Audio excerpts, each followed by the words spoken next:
She caught her most loving millionaire fiancé in bed with her maid of honor, then made one phone call that turned their wedding into the most unforgettable scandal in town. Don't miss the end. The greatest story ever you will remember for a long time. Hi, my beautiful family. May the one who writes our destiny fill your life with blessings so big they leave you speechless. May your hidden tears be replaced with joy, and every unanswered prayer return as a miracle. Amen. To my new brothers and sisters, don't scroll away. This is not just a channel. This is your safe place, your family, and today's story might be the one that changes the way you see life forever. Miss a minute, and you could miss the truth you've been waiting for. Now let's take attendance. Comment present if your heart is here with Mr. Peter, or yes, I'm with Mr. Peter if you're standing with me in love and unity. Your one like, your one comment. It's not small, it's the heartbeat keeping our family alive. The diamond engagement ring felt like a shackle around Marlene's finger as she stood frozen outside the bridal suite, her hand trembling on the door handle, while the unmistakable sound of her fiancé's voice groaned another woman's name, her maid of honor's name. Marlene Novak had arrived at the Grandmore Hotel at exactly 10 a.m., 3 hours before she was supposed to walk down the aisle to become Mrs. Bradley Stallone. The morning sun streamed through the floor-to-ceiling windows of the luxury hotel's hallway, casting long shadows that seemed to mock the white garment bag she carried. She had come early to retrieve her grandmother's pearl necklace, a family heirloom she'd forgotten in the suite the night before during the rehearsal dinner. But now, standing outside the door she'd left cracked open, she heard everything with crystal clarity. God, Kira. Bradley's voice was thick with desire, a tone Marlene recognized but hadn't heard directed at her in months. You're incredible. I should have chosen you from the start. The responding giggle belonged unmistakably to Kira Ingrid, her best friend since college, the woman who had helped her select wedding flowers, taste test cakes, and had held her hand through every moment of wedding planning stress. Poor Marlene. Kira's voice dripped with mock sympathy. She actually thinks you love her. She's been so pathetically grateful that someone like you would even look at her. A basic event planner thinking she could hold the attention of Bradley Stallone. Marlene's hand moved silently to her phone, muscle memory guiding her fingers to the record button without looking. Her mother Celeste had always told her to document everything in business, but she never imagined she'd need to apply that advice to her wedding day. She was convenient, Bradley replied, and Marlene could hear the rustling of sheets. Her father's old patents were worth millions once I figured out how to modernize them. The marriage was just insurance to make sure I had legal claim to everything. But God, these past 8 months with you have been the real relationship. After today, we just have to play it smart for a year, maybe 2, then a quiet divorce, and I walk away with half her assets, plus what I've already extracted from her father's estate. 8 months, Kira laughed. She never suspected anything. Remember when I convinced her you were working late all those nights? She actually made you soup and asked me to deliver it to your office. We ate it in bed while laughing at her little notes. Marlene's free hand pressed against her mouth, stifling not a sob, but a sound of pure rage. 8 months. Her entire engagement had been a lie. Every moment Kira had spent helping her plan this wedding, she'd been sleeping with Bradley. What time is it? Bradley asked lazily. 10:15. I should get back to the bridal party suite. Marlene will be arriving soon to get ready, and I need to be there to play the dutiful maid of honor one last time. 3 more hours of this charade, Bradley sighed, then a lifetime of wealth. Her mother tried to warn her about me, you know. That old woman saw right through me, but Marlene was so desperate to prove Mommy wrong about her choices, it made her even easier to manipulate. Celeste Novak is nobody's fool, Kira agreed, but Marlene has spent so long trying to step out of her mother's shadow that she ignored every red flag. Remember when Celeste hired that private investigator? Marlene actually defended you and cut her mother off for 2 months. Marlene's mind raced. Her mother had hired an investigator. She remembered the fight, remembered accusing her mother of trying to sabotage her happiness out of jealousy. She had thrown her mother's loneliness in her face, said cruel things about how, just because Celeste's marriage had failed, didn't mean Marlene's would too. "The investigator didn't find anything anyway," Bradley boasted. "I'm too careful. 10 years of this game and no one's ever caught me. First with Jennifer in Seattle, then Amanda in Portland, now Marlene. Each one bigger than the last. After I milk Marlene's connections and patents dry, I'm thinking international. Maybe London." "What happened to Jennifer and Amanda again?" Kira asked with dark curiosity. "Jennifer had that unfortunate car accident when she started getting suspicious. Amanda's mental breakdown was tragic, really. No one believes a woman in a psychiatric ward when she claims her ex-boyfriend stole her company. As for Marlene..." Bradley paused, and his voice turned cold. "Well, successful black women have so much stress these days. Who knows what might happen in a year or two?" The threat in his voice was unmistakable. Marlene pulled her phone closer, ensuring every word was captured. Her hand was steady now, her mind clear. This wasn't just betrayal, it was conspiracy. This wasn't just heartbreak, it was attempted theft and possibly planned murder. "I love how evil you are," Kira purred. "It's what attracted me to you at their engagement party. The way you looked at her like she was just a chess piece while giving that touching speech about love." "Get dressed," Bradley commanded.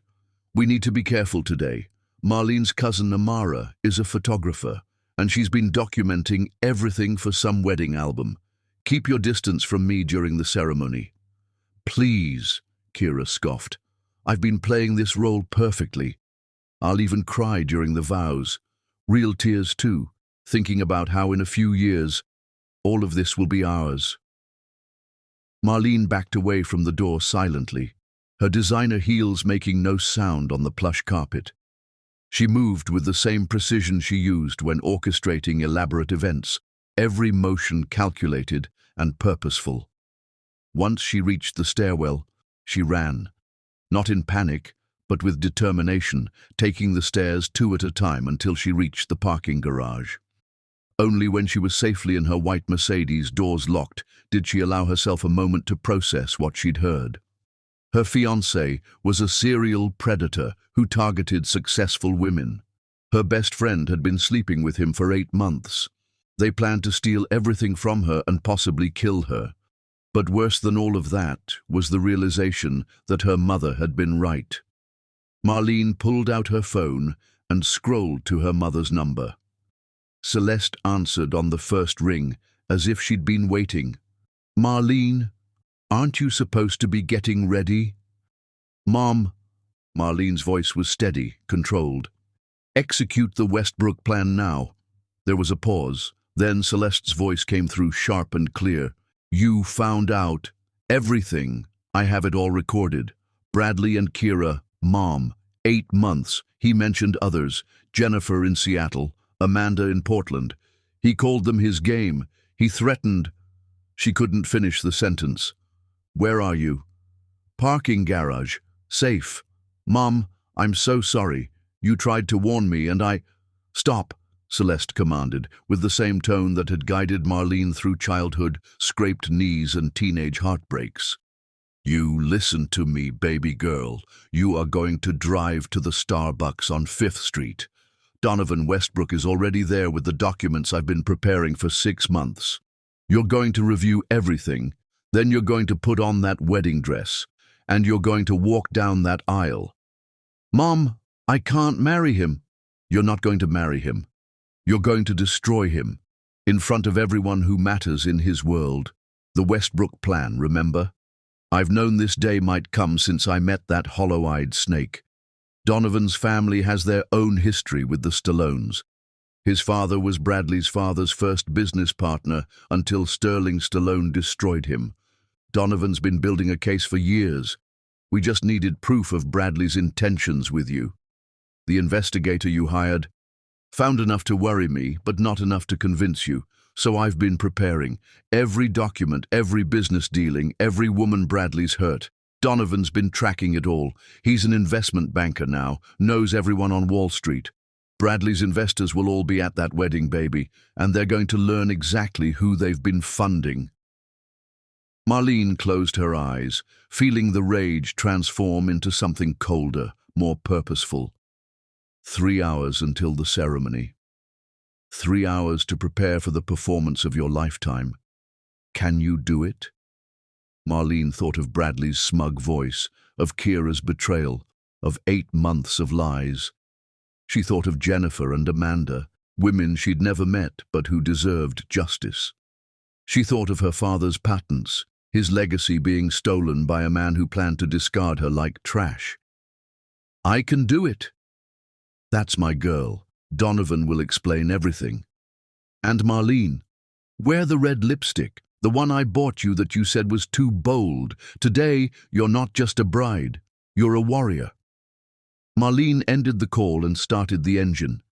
As she drove toward 5th Street, she glanced at herself in the rearview mirror.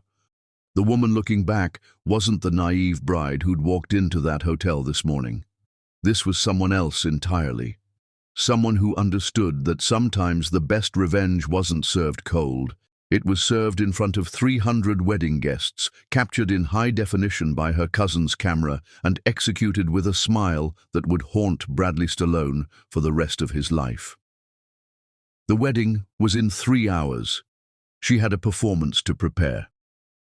Chapter 2. The Wedding. Devastation. The wedding march began to play, but to Marlene's ears, it sounded less like a celebration and more like a funeral dirge. Bradley Stallone's funeral, though he didn't know it yet. 3 hours had passed since the discovery that shattered her world and rebuilt it in the same morning. The Starbucks meeting with Donovan Westbrook had been a revelation. The man her mother had tried to introduce her to 2 years ago sat across from her with boxes of evidence, his blue eyes holding none of the hollow charm she'd grown accustomed to with Bradley. Instead, there was quiet determination and a shared understanding of what it meant to be wronged by the Stallone family. "Your mother is remarkable," Donovan had said, sliding a folder across the table. "She came to me 6 months ago with suspicions. My private investigators have been tracking Bradley ever since. Every transaction, every meeting, every woman he's destroyed. The documents were damning. Shell companies, fraudulent contracts, falsified financial statements that had lured investors into Bradley's web.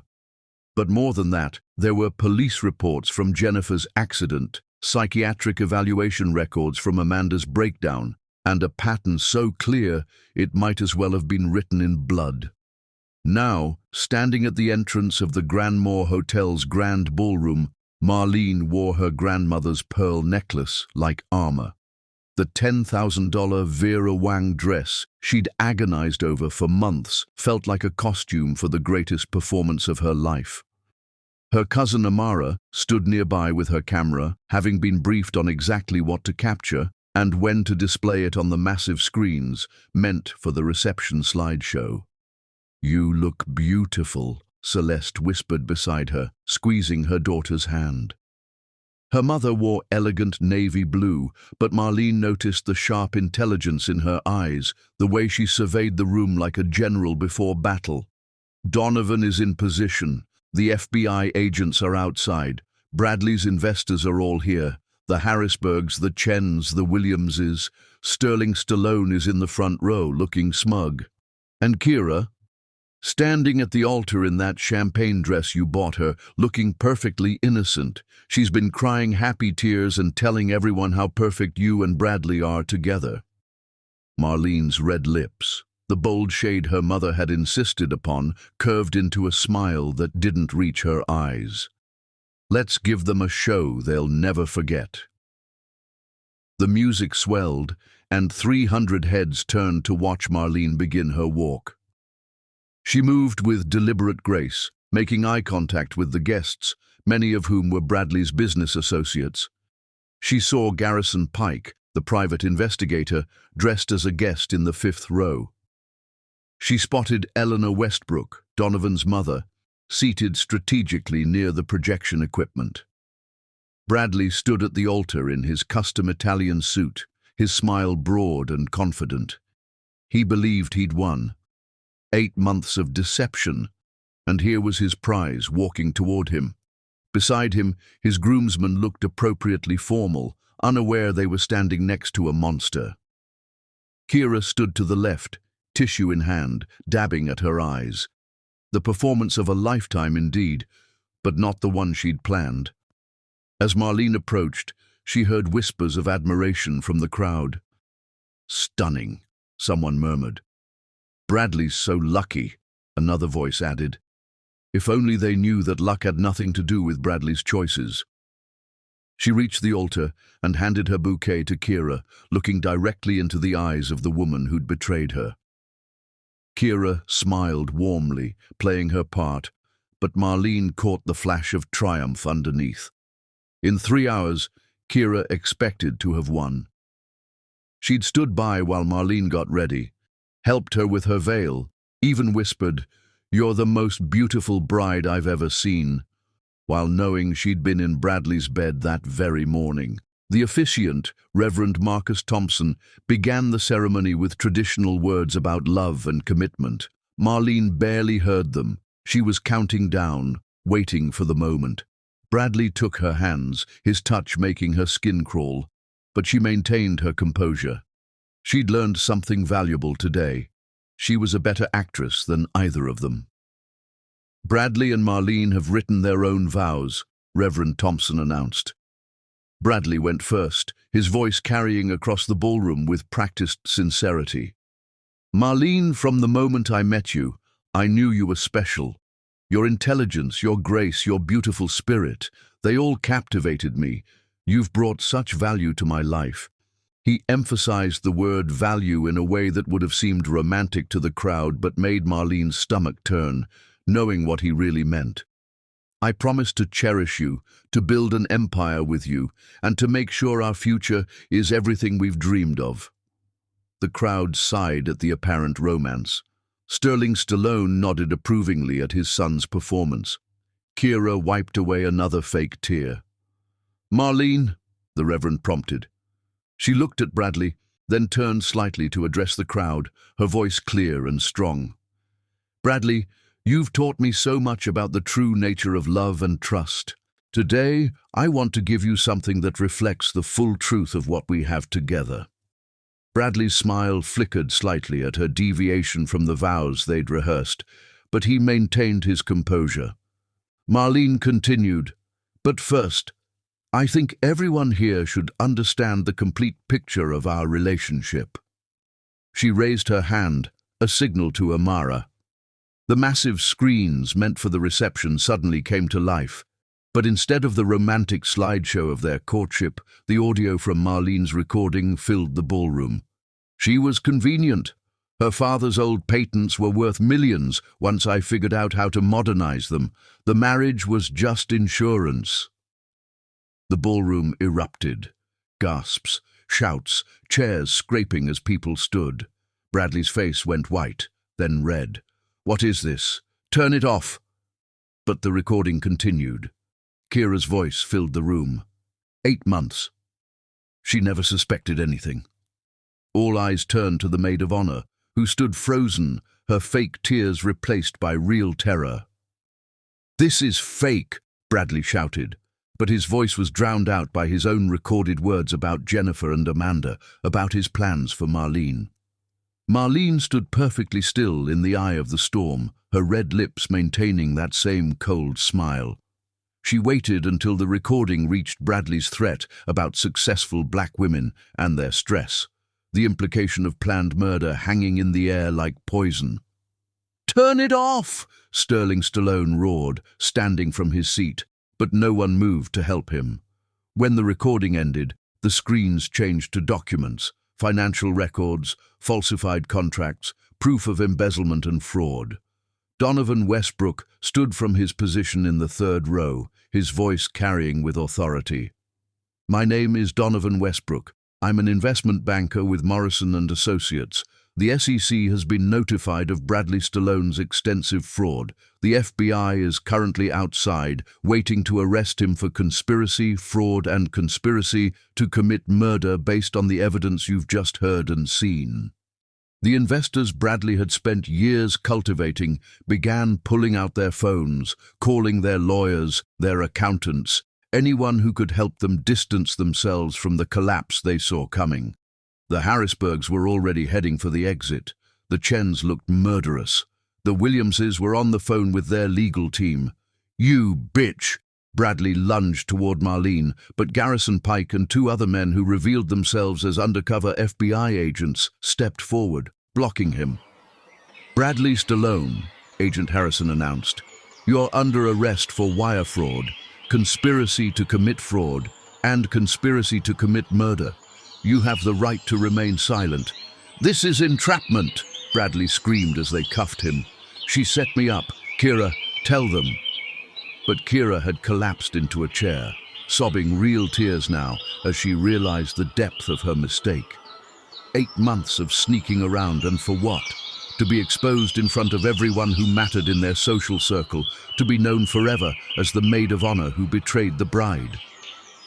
Sterling Stallone approached Marlene, his face purple with rage. "You've destroyed my family. You've destroyed everything." "No." Celeste stepped forward, positioning herself between Sterling and her daughter. "Your son destroyed himself the moment he decided to prey on innocent women. Jennifer Huang's family sends their regards, by the way. They're very interested in reopening the investigation into her death." Sterling's face went from purple to gray. He looked at his son being led away in handcuffs, then at the investors fleeing the ballroom, their faith in the Stallone empire shattered in minutes. Marlene finally moved, walking slowly to where Kira sat crying. She knelt down, bringing herself to eye level with her former friend. 8 months, Marlene said quietly, but her voice carried in the now hushed ballroom. 8 months of lies, of helping me plan this wedding while sleeping with my fiancé, of pretending to be my sister while plotting to steal my life. "Marlene, You're pregnant, aren't you?" Marlene asked, having noticed the subtle signs during the morning preparation. "That's why you were so confident. You thought you'd won the ultimate prize." Kira's sobs intensified, confirming what Marlene suspected. "Well, congratulations." Marlene stood, smoothing her wedding dress. "You're having the baby of a man who's going to federal prison, a man who just lost everything, his money, his reputation, his freedom. You wanted Bradley Stallone? You got him." She turned to address the remaining guests, many recording on their phones, ensuring this moment would live forever on social media. "I apologize for the disruption to what you expected to be a celebration, but I couldn't in good conscience let Bradley Stallone victimize another woman. The reception has been paid for, so please enjoy the food and drinks. Consider it a celebration of justice instead of matrimony."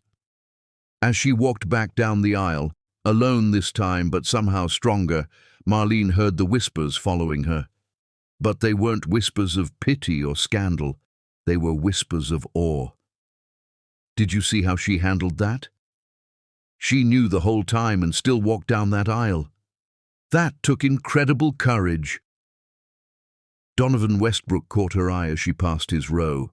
He nodded once, respectfully, then returned his attention to his phone where he was coordinating with the SEC to freeze Bradley's assets before Sterling could hide them. At the ballroom entrance, Celeste waited with Marlene's coat and car keys. "How do you feel, baby?" her mother asked. Marlene considered the question. Her wedding was destroyed. Her fiancé was being arrested. Her best friend had betrayed her. By all accounts, she should be devastated. Instead, she felt free. "Like I just saved my own life," Marlene replied, linking arms with her mother, "and possibly the lives of his future victims." As they walked toward the exit, They could hear Bradley still screaming from the police car outside, Kira's sobs from inside, and Sterling Stallone on his phone, desperately trying to salvage something from the wreckage. The wedding that was supposed to mark the beginning of Marlene's imprisonment had instead become her liberation, and it was only the beginning. Chapter 3. The immediate aftermath. 7 days had passed since the wedding that broke the internet, and Marlene discovered that viral fame tasted nothing like she'd imagined. It was both bitter and intoxicating, like expensive champagne that had been left open too long. The video of Bradley's arrest at the altar had garnered 12 million views across various social media platforms. Someone had set it to Wagner's Ride of the Valkyries, turning her personal catastrophe into a cultural moment. Runaway Bride Revenge was trending globally. Talk show hosts were dissecting her every move. Legal experts were debating the admissibility of her recording on cable news. And somewhere in federal holding, Bradley Stallone was learning what it meant to lose everything in the span of 15 minutes. Marlene sat in her corner office at Novak Events, the company she'd built from nothing while Bradley had been slowly siphoning off her father's intellectual property. The morning sun cast geometric patterns across her desk, where 3 things demanded her attention: a cease and desist letter from Sterling Stallone's attorneys, a pregnancy test that Kira had mailed to her with a desperate note, and a simple white business card from Donovan Westbrook. Her assistant, Waverly Durand, knocked before entering with a stack of messages.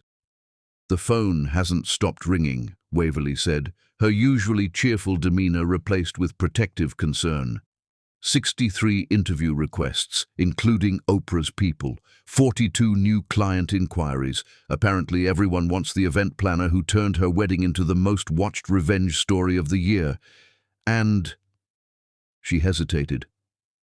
"What is it, Waverly?" "Kira's here. She's been sitting in the lobby for 3 hours. Security won't let her up without your permission, but she won't leave." Marlene set down her coffee. She'd switched from her usual sweet cream to black, finding that she preferred the bitter truth of things lately. "What does she look like?" "Destroyed," Waverly said simply. "No makeup, sweatpants, her roots are showing. She's holding a Hermes bag like it's a life preserver, the same bag you gave her for her birthday last year." The knife of betrayal twisted fresh. That bag had cost Marlene $3,000, purchased during a time when she'd believed Kira's friendship was real. Now it was just another prop in a performance that had lasted 8 months. "Send her away," Marlene decided, then reconsidered. "No, wait. Send her up, but have security stay close." Waverly looked concerned. "Are you sure? I need to look her in the eye one more time. I need to understand how someone I loved like a sister could do this to me." 5 minutes later, Kira Ingrid entered the office, and Waverly hadn't exaggerated. The woman who'd always been impeccably styled looked like she'd aged 5 years in 7 days.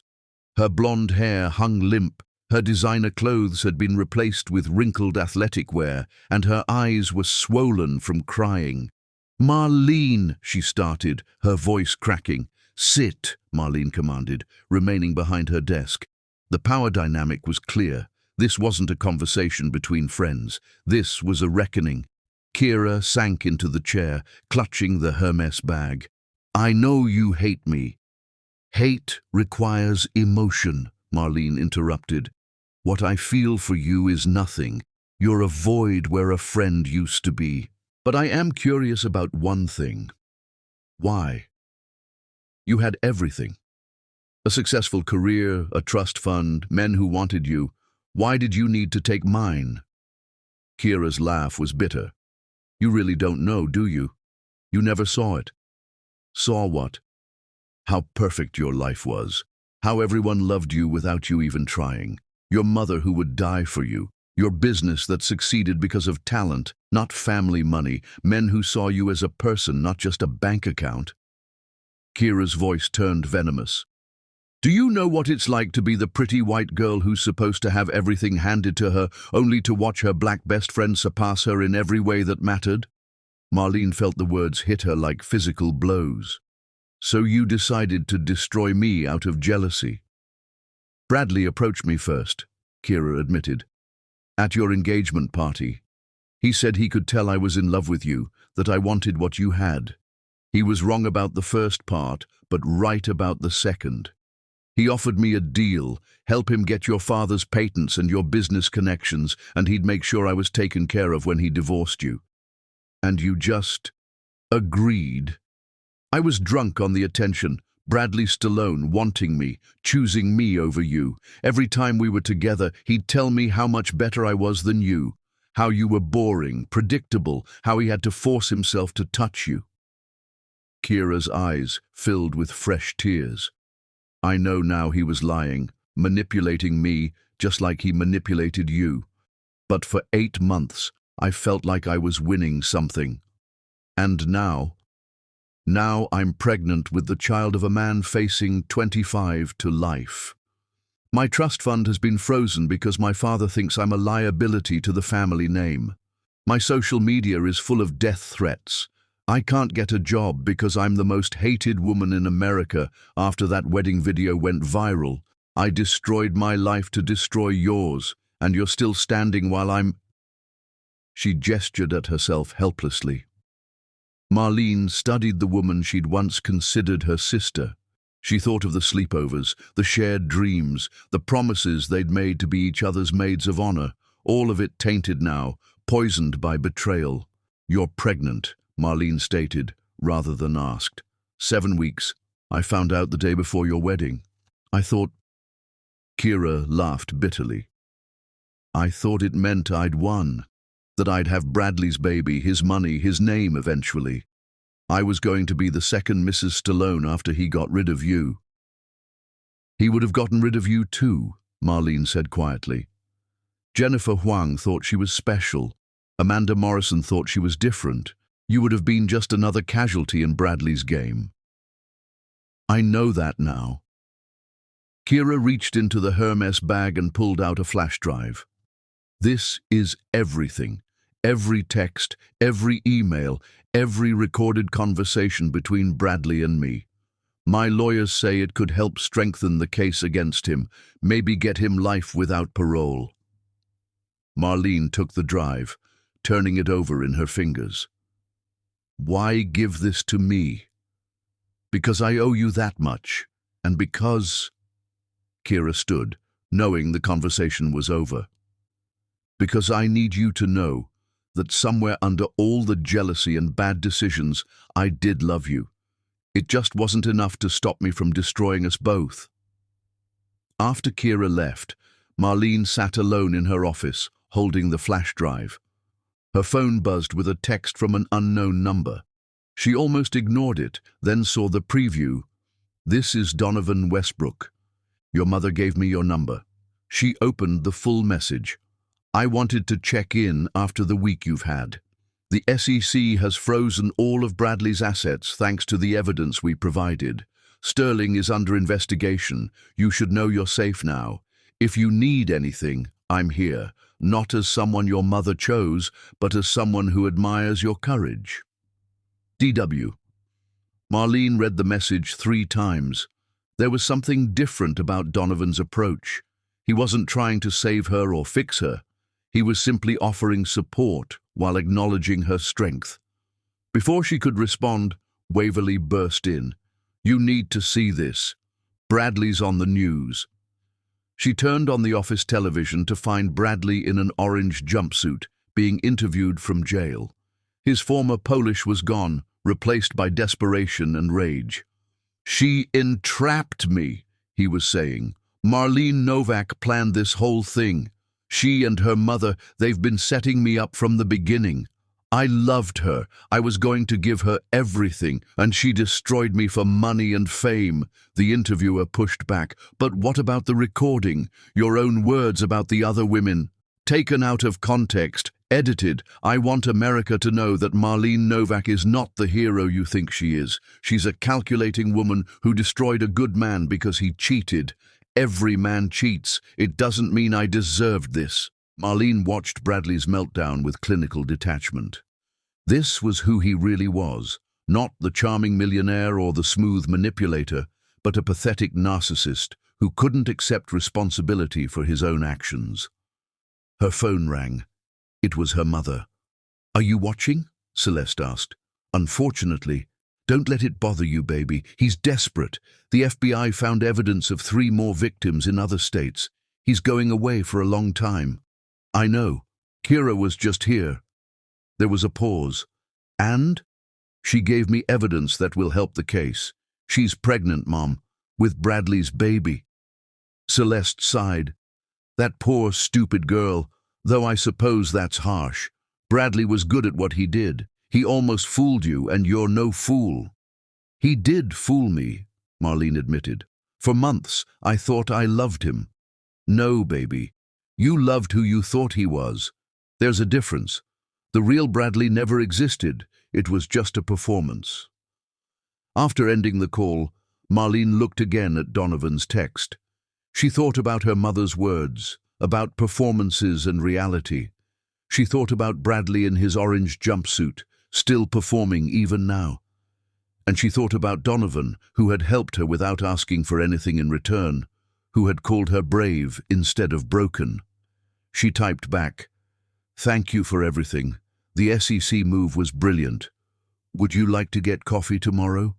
Not because my mother thinks we should, but because I'd like to thank you properly. Amen." His response came quickly. "I know a place that serves the strongest coffee in the city. You seem like someone who appreciates strength. Tomorrow, 10 a.m. Marlene smiled. Not the cold smile she'd worn at her destroyed wedding, but something softer, more genuine. Perfect. As she prepared to leave the office, one more text came through, this time from Amara. "Cousin, you're not going to believe this. A publisher wants to offer you $1 million book deal for your story. Netflix is interested in the rights. You're about to get paid for your pain." Marlene looked out her office window at the city below, at all the people living their lives, unaware that sometimes the worst day of your life could become the beginning of something better. Bradley had tried to steal her father's legacy, her future, her life. Instead, he'd given her something more valuable, the knowledge of her own strength and the ability to recognize real from fake, in business and in love. The aftermath of disaster, she was learning, could be the foundation for something extraordinary. Chapter 4. The Mother's Revelation. 3 weeks after the wedding disaster, Marlene stood in her childhood home's kitchen, watching her mother prepare Sunday dinner with the same meticulous care she'd apparently used to investigate Bradley Stallone for the past 2 years. The familiar scent of Celeste's famous pot roast filled the air, but the comfort food couldn't soften the weight of the conversation they were about to have. On the kitchen table sat 2 boxes of documents, 3 photo albums, and a laptop displaying financial records that went back a decade. This wasn't just Sunday dinner, it was a war room disguised as a family meal. "You've been investigating Bradley for 2 years, Marlene asked, still processing what her mother had revealed when she'd invited her over. 2 years, Mom." Celeste didn't look up from the carrots she was chopping with surgical precision. 26 months, to be exact. Since the day you first mentioned his name at Thanksgiving dinner. You said you'd met someone special at the Harrison Charity Gala. The way you described him, too perfect, too smooth, too interested, too fast. It set off every alarm in my head. "And you didn't think to tell me?" Now Celeste did look up, her eyes holding the same strength that had carried them through Marlene's father's death, through building a life as a single black mother in a world that expected her to fail. "I tried, baby. Remember Christmas that year? I asked about his family, his business, his past relationships. You accused me of interrogating him." Marlene remembered. She'd been so angry, so convinced her mother was trying to sabotage her happiness. "You hired a private investigator." Garrison Pike, best in the business. Cost me a fortune, but you're worth every penny. Celeste moved to the stove, stirring the gravy with practiced motions. He found the patterns first. Bradley's targeting of successful women of color, specifically those with inherited intellectual property or family businesses. You weren't random, Marlene. You were selected.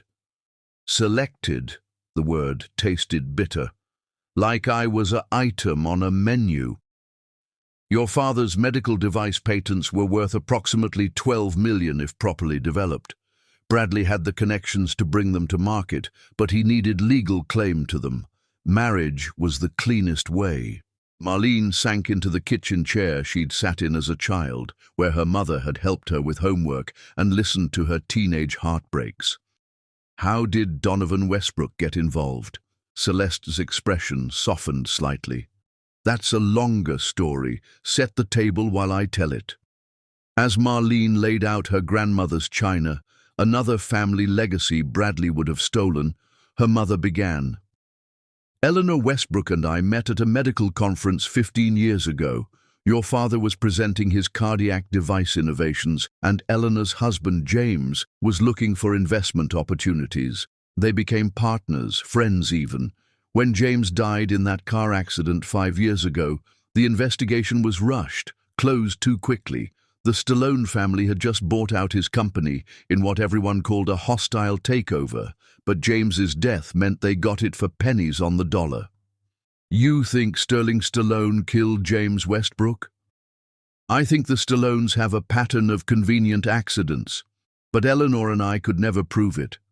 Then, 2 years ago, at another medical conference, Eleanor introduced me to her son. Donovan had just made partner at his investment firm, and he'd been quietly investigating his father's death and the Stallones' business practices. Marlene paused in folding napkins. You've been planning this for 2 years. With Donovan? Not planning exactly. Preparing. When I realized Bradley was serious about you, that he was going to propose, Eleanor and I knew we needed to be ready.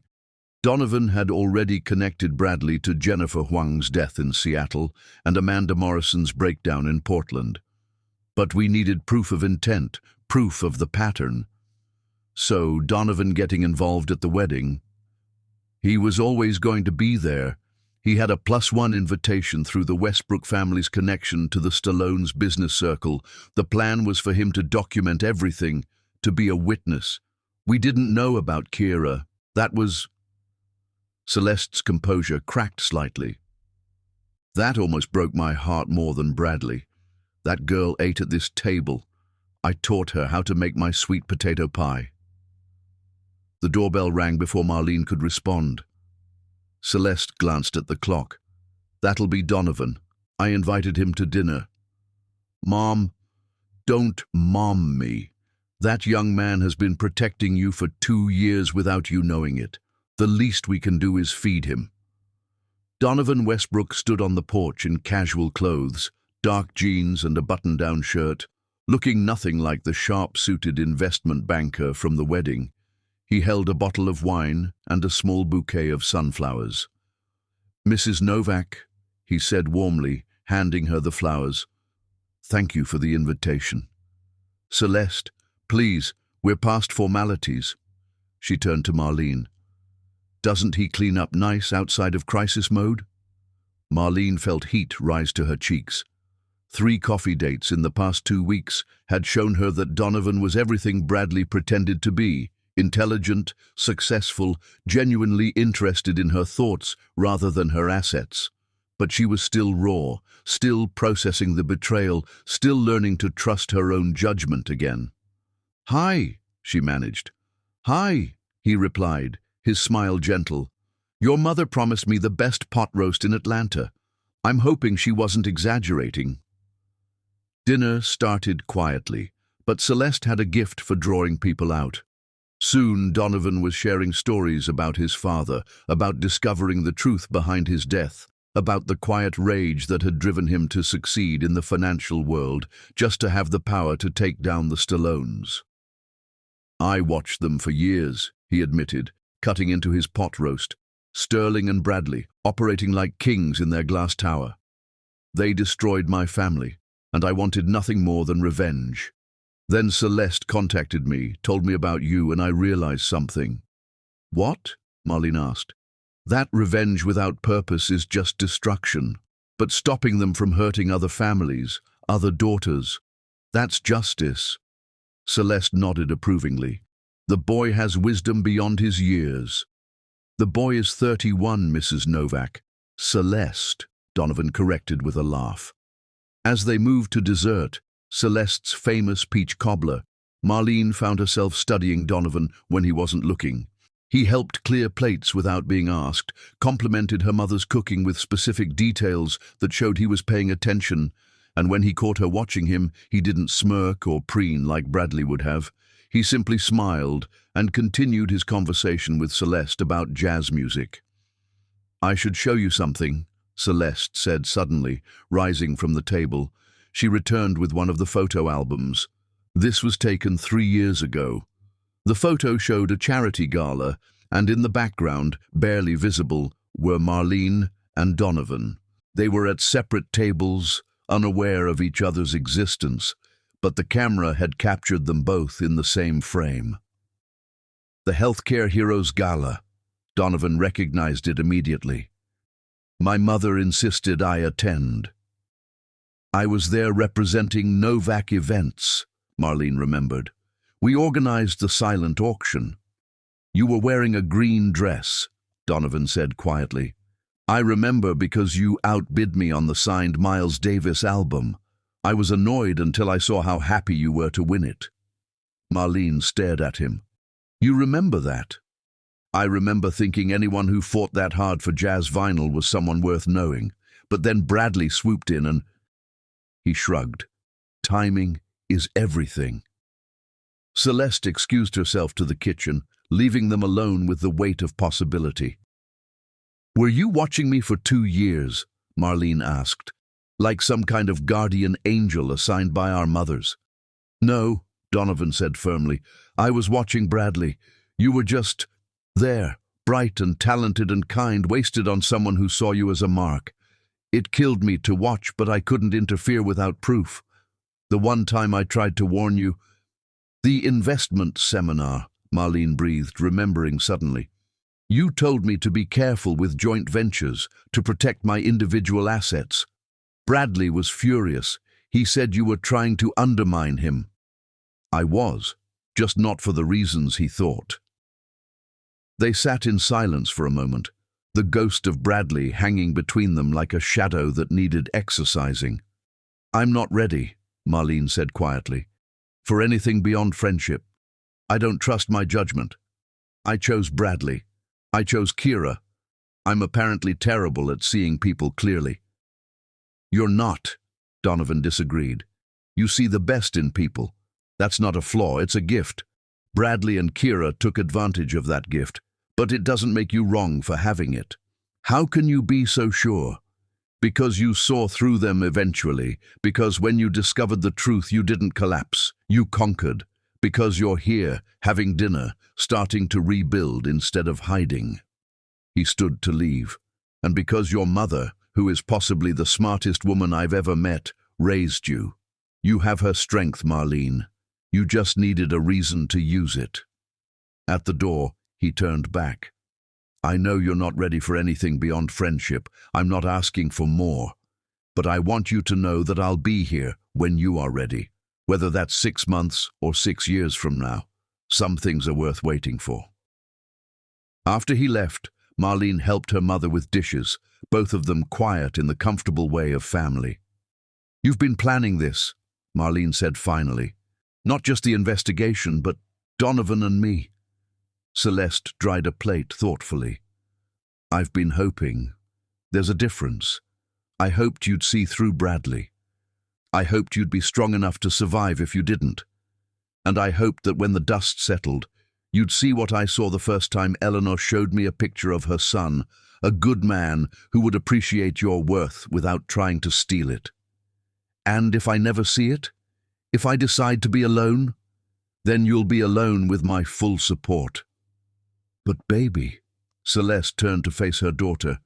Don't let Bradley's betrayal rob you of more than he's already taken. Don't let him take your ability to love and be loved. That would be the real tragedy. Later that night, Marlene sat in her apartment, looking at the flash drive Kira had given her. Tomorrow, she would hand it over to the FBI, adding more nails to Bradley's legal coffin. But tonight, she allowed herself to think about green dresses and jazz albums, about men who remembered small details from 3 years ago, about mothers who planned for contingencies with the strategy of generals and the love of saints. Her phone buzzed with a text from Donovan. Thank your mother for dinner. Best pot roast in Atlanta wasn't an exaggeration. Also, I'm going to the jazz festival next weekend. If you're interested in going as friends who both appreciate Miles Davis, I have an extra ticket. No pressure. D.W. Marlene found herself smiling, a real smile that reached her eyes for the first time in weeks. She typed back, friends who appreciate jazz sounds perfect, but I'm buying the drinks. I owe you more than I can ever repay. His response was immediate. You owe me nothing. But I'll let you buy the first round if it makes you feel better. Fair warning, though, I've been known to discuss Charlie Parker for hours. As she set down her phone, Marlene realized her mother had been right about something else. Bradley hadn't broken her. He'd revealed her strength, and maybe, just maybe, he'd cleared the way for something real. Chapter 5. Bradley's Desperation. The sound of breaking glass shattered the pre-dawn quiet of Marlene's office building, and she knew before security called that Bradley had finally snapped. 6 weeks of legal proceedings, frozen assets, and public humiliation had transformed him from calculating predator to desperate animal. Marlene stood in her office doorway at 5:47 a.m., surveying the destruction. Her desk had been overturned, client files scattered like confetti across the floor, and sprayed across the wall in red paint were the words, "You destroyed me." But it was what lay in the center of the chaos that made her blood run cold. Her father's framed medical degree, the glass shattered, a knife driven through his name. "Don't touch anything," Detective Harbour instructed, though Marlene had no intention of disturbing what was clearly a crime scene. How did he get in? He must still have had his keycard from when we were together, Marlene realized with disgust. I gave him access because he said he wanted to surprise me with late-night dinners when I worked overtime. Romantic, the detective said dryly, photographing the knife. Where were you last night? Home, asleep. My doorman can verify I didn't leave the building after 9 p.m. Detective Harbour, a black woman in her 40s who looked like she'd seen too much to be surprised by anything, nodded. And Bradley's out on bail. His father posted $2 million. The ankle monitor was supposed to track him, keep him away from me. Marlene gestured at the destruction. So much for that. Her phone buzzed, Celeste calling, then Donovan, then Amara. Bad news traveled fast in the digital age, and someone had already posted photos of the police cars outside her building on social media. Ma'am? A younger officer approached with an evidence bag. We found this in the bathroom. Thought you should see it. Inside the bag was a pregnancy test, positive, with a note. This could have been ours. B. Marlene's stomach turned. The pregnancy test wasn't hers, which meant Bradley had either stolen it from Kira or bought one to stage this scene. Either way, the manipulation was clear. He was trying to craft a narrative where she'd destroyed their family, their future children, their perfect life. He's building a defense, Detective Harbour observed. Crime of passion, broken man driven to extremes by a cruel woman. I've seen it before. Will it work? Not with his history, but he's desperate enough to try anything. The detective's phone rang. She answered, her face growing grim. There's been another incident. Kira Ingrid's apartment. Can you come with me? The drive to Kira's luxury high-rise took 20 minutes. during which Marlene learned from Donovan's texts that Bradley had also sent threatening emails to every major client of Novak Events, claiming Marlene had stolen trade secrets from him. The man was scorching earth, trying to destroy everything she'd built. Kira's apartment door stood open, police tape already being strung across the entrance. Inside, Marlene could see more destruction, but this had a different quality, less rage, more systematic. Every piece of jewelry Marlene had ever given Kira had been laid out on the bed, each one broken or bent beyond repair. "Where is she?" Marlene asked. "Hospital," Detective Harbour replied. "She's fine physically, just shaken.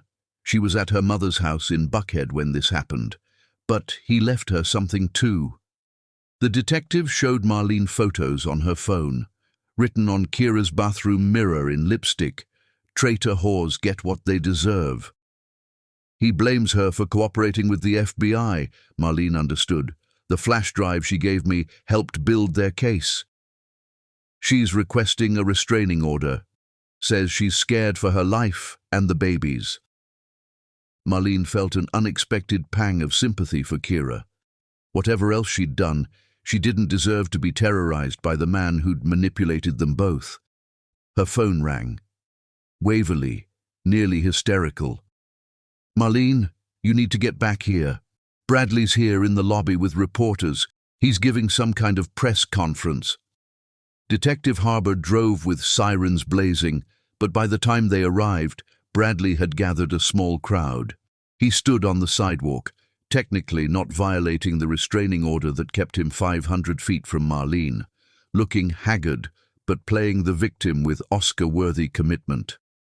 "I loved Marlene Novak with everything I had," he was saying to the cameras.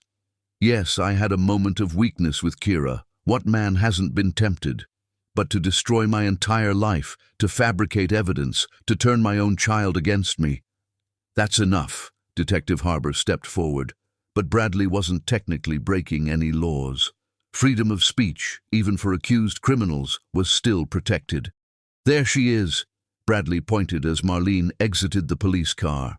"The woman who seduced me, stole my business strategies, and then destroyed me when I tried to leave her for someone else. She's not a victim, she's a black widow." The reporters turned their cameras on Marlene, shouting questions. "Is it true you planned this from the beginning? Did you know about the pregnancy when you humiliated him? How do you respond to claims you fabricated evidence?" Marlene stood straight, her mother's strength flowing through her. She thought of Donovan's advice from their last coffee meeting. Never defend. Only attack with truth. "Bradley Stallone broke into my office last night and destroyed it," she said clearly, making sure every camera caught her words. "He also broke into Kira Ingrid's apartment and left threatening messages. He's violated his bail conditions and his restraining order. He's stalked, threatened, and attempted to intimidate witnesses in a federal case. This isn't a press conference, it's a crime in progress." "Lies!" Bradley screamed, but his composure was cracking.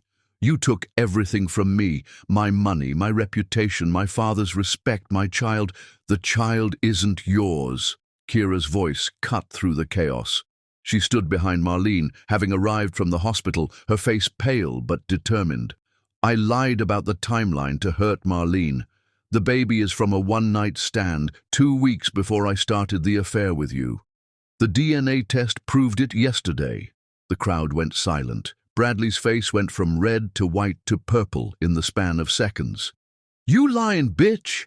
He lunged toward Kira, but Detective Harbour and 2 officers tackled him to the ground. "You're all lying. This is conspiracy. I'll kill you all."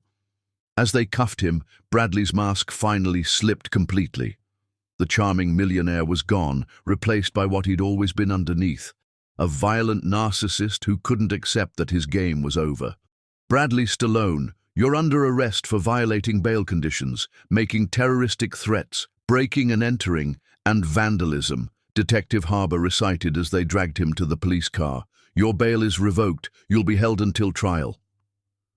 The reporters scrambled to capture every second, and Marlene knew this footage would play on every news channel for days.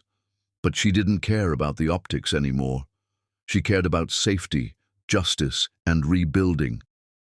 Kira stood beside her, both of them watching Bradley being driven away. "I'm sorry," Kira said quietly, "for everything. For lying about the pregnancy to hurt you both, for the affair, for the betrayal." "Why tell the truth now?" "Because I'm tired of lies. They've cost me everything, my friends, my reputation, my self-respect. At least with the truth, I can start over."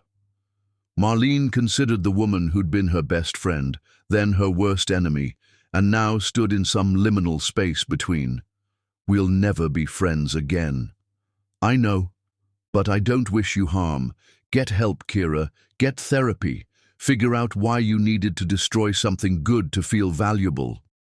Kira nodded, tears streaming down her face, and walked away. Marlene knew they'd probably never speak again, and that was okay. Some bridges once burned were meant to stay ash.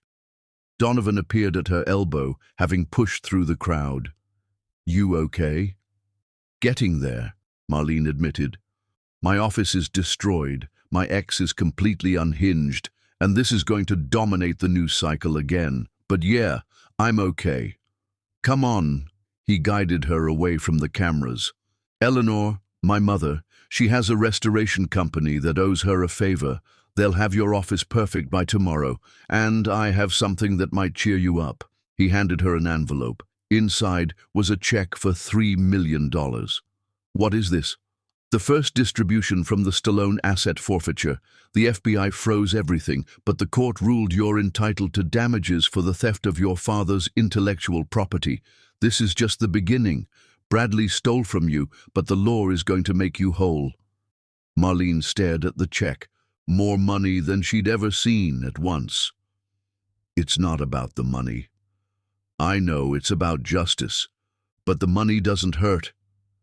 As they walked toward his car, away from the chaos and cameras, Donovan asked, "Did you mean what you said to Kira? About getting help?" "Everyone deserves a chance to be better than their worst moment," Marlene replied. "Even Kira, even Bradley, though he'll have to find his redemption in a federal cell." "You're more forgiving than I would be." "Not forgiving, just tired of carrying anger. It's heavy, and I have a business to rebuild, a life to live." She looked at him. "A jazz festival to attend with a friend this weekend." He smiled. "About that, fair warning, I bought us VIP passes. We're talking backstage access, artist meet and greets, the whole experience." "Donovan, that's too much." "It's not a date," he said quickly. "It's two friends who've been through hell celebrating the fact that we're still standing. Besides, my mother would kill me if I didn't show you a good time. She's convinced you're going to be her daughter-in-law someday." Marlene laughed, surprising herself with how genuine it felt. "Our mothers are not subtle. Not even a little bit. But they mean well." As they drove away from the scene of Bradley's final public meltdown, Marlene felt something shift inside her. The worst was over. Bradley was going to prison. Kira was out of her life. The truth was public and undeniable. Now came the harder part, learning to trust again, to build again, to love again. But for the first time in 6 weeks, she thought she might actually be capable of it. Her phone buzzed with a text from her mother. "Saw the news. Bradley looked pathetic. You looked powerful. Dinner Sunday? Donovan's invited if you want." Marlene typed back, "We'll be there. And Mom, thank you. For everything. For never giving up on protecting me even when I pushed you away. That's what mothers do, baby. We see the wolves even when our daughters only see princes. Now let that nice Westbrook boy take you somewhere that doesn't involve police tape." Marlene smiled, looking at Donovan as he navigated Atlanta traffic with easy confidence. Maybe her mother had been right about more than just Bradley. Maybe she'd been right about everything. Chapter 6. The Legal Battle. The federal courthouse in downtown Atlanta had become Marlene's second home 2 months after the wedding disaster. its marble halls and wood-paneled rooms now as familiar as her own office, which had been restored to perfection thanks to Donovan's connections, but still carried the ghost of Bradley's rage. Today's hearing was supposed to be routine, a motion to dismiss filed by Sterling Stallone's army of lawyers, claiming insufficient evidence and prosecutorial misconduct. But Marlene had learned that nothing involving the Stallones was ever routine. They fought with money and influence the way generals fought with armies, throwing resources at problems until they disappeared. She sat in the gallery between her mother and Donovan, watching Bradley enter in shackles and an orange jumpsuit that had replaced his Italian suits. 6 weeks in federal detention had stripped away his polish. His hair had grown out, showing grey roots she'd never known existed. His shoulders hunched forward, the confident posture gone. But his eyes still held that dangerous gleam when they found her in the crowd, a predator temporarily caged but not tamed. "All rise," the bailiff announced, the Honorable Judge Constance Meridian presiding. Judge Meridian, a formidable black woman in her 60s, had a reputation for seeing through legal theatrics. Sterling Stallone's lead attorney, Harrison Blackwood, a man who'd successfully defended senators and CEOs, was about to learn that his usual tactics wouldn't work here. "Mr. Blackwood," Judge Meridian began without preamble, "I've reviewed your motion. You claim the evidence against your client was obtained illegally. Explain." Blackwood stood, his $1,000 suit impeccable. "Your Honor, Ms. Novak recorded my client without his knowledge in a private setting. Georgia is a one-party consent state, but the recording was made with the intent to entrap—" "Objection," Federal Prosecutor Diana Chen interrupted. "The defendant wasn't entrapped into confessing to crimes. He was recorded bragging about crimes he'd already committed." "Sustained," Judge Meridian ruled. "Continue, Ms. Chen." Diana Chen was everything Marlene had hoped for in a prosecutor. Brilliant, relentless, and genuinely committed to justice rather than just winning. She'd taken on the Stallone case personally after learning about Jennifer Huang, her college roommate's cousin. "Your Honor, we have new evidence to present. With the court's permission, I'd like to call Lenora Stallone to the stand." The courtroom erupted. Sterling Stallone shot to his feet. "That's impossible! She's dead!" "Apparently not," Judge Meridian observed dryly. "Bailiff, please escort Mr. Stallone Sr. out if he has another outburst. Ms. Chen, proceed." The doors opened, and a woman entered who made everyone gasp. Lenora Stallone looked like a ghost, thin, scarred, but very much alive. She walked with a slight limp, her eyes never leaving Bradley, who had gone white as paper. "Please state your name for the record," Diana Chen began after Lenora was sworn in. "Lenora Marie Stallone. I was married to Bradley Stallone from 2018 to 2020, though he told everyone I died in 2020.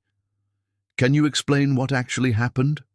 Lenora's voice was steady, though her hands trembled. "Bradley tried to kill me. He'd been poisoning me slowly with mercury for months, making me sick, making everyone think I was having a mental breakdown. When that didn't work fast enough, he staged a car accident, ran me off the road into Lake Lanier." Marlene felt Donovan's hand find hers, squeezing gently. She'd known Bradley was dangerous, but this was beyond what she'd imagined. "How did you survive?" Diana Chen asked. "A fisherman pulled me out.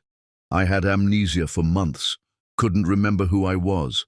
When my memory returned, I was terrified.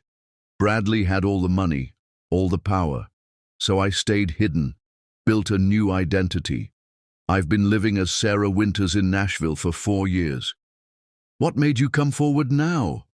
Lenora finally looked at Marlene. "I saw the wedding video. I saw another black woman almost become what I was supposed to be, dead. I couldn't let him do it again." Bradley's attorney tried to object, but Judge Meridian silenced him with a look. "Ms. Stallone, do you have proof of these allegations?" Diana Chen asked. I have medical records showing mercury poisoning. I have the mechanic's report showing my brake lines were cut. And I have this." She pulled out a phone. "Bradley thought he destroyed my old phone in the accident. He didn't know I backed everything up to the cloud, including voice memos where he discussed his plans with his father." The prosecution played the recordings. Bradley's voice, younger but unmistakably his, discussing how to make Lenora's death look natural.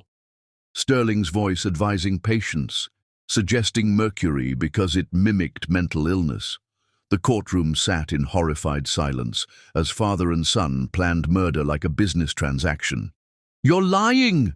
Bradley screamed, trying to stand despite his shackles. "That's not me! That's AI! Deep fake! She's making it up!" "Mr. Stallone, control your client or he'll be removed," Judge Meridian warned. But Bradley was beyond control. "She was crazy. She tried to kill herself. I saved her. Marlene, baby, you have to believe me. This is all lies. They're all conspiring against me." Marlene stood, unable to stay silent. "The only conspiracy here is the one you and your father have been running for years. Jennifer Huang, Amanda Morrison, Lenora, almost me. How many women have to die or disappear before you admit what you are? Marlene, please. You told Kira you loved me while planning to kill me. You stood at our altar knowing you'd already decided how to dispose of me when I was no longer useful. You're not a businessman, Bradley. You're a serial killer who uses marriage instead of a weapon." Judge Meridian gavelled for order, but the damage was done. Bradley's mask had shattered completely, and everyone could see the monster underneath. The hearing continued with more evidence. Financial records showing Bradley had stolen over $30 million from his victims, medical records from Amanda Morrison's psychiatric hold that showed signs of poisoning, a suspicious life insurance policy on Marlene that Bradley had tried to take out a month before the wedding. During a recess, Sterling Stallone approached Marlene in the hallway. Donovan immediately stepped between them, but the older man looked defeated rather than threatening. "I didn't know about Lenora," he said quietly. "The murder, I mean. I thought she really died in an accident. I helped him cover up the financial crimes. Yes, but murder."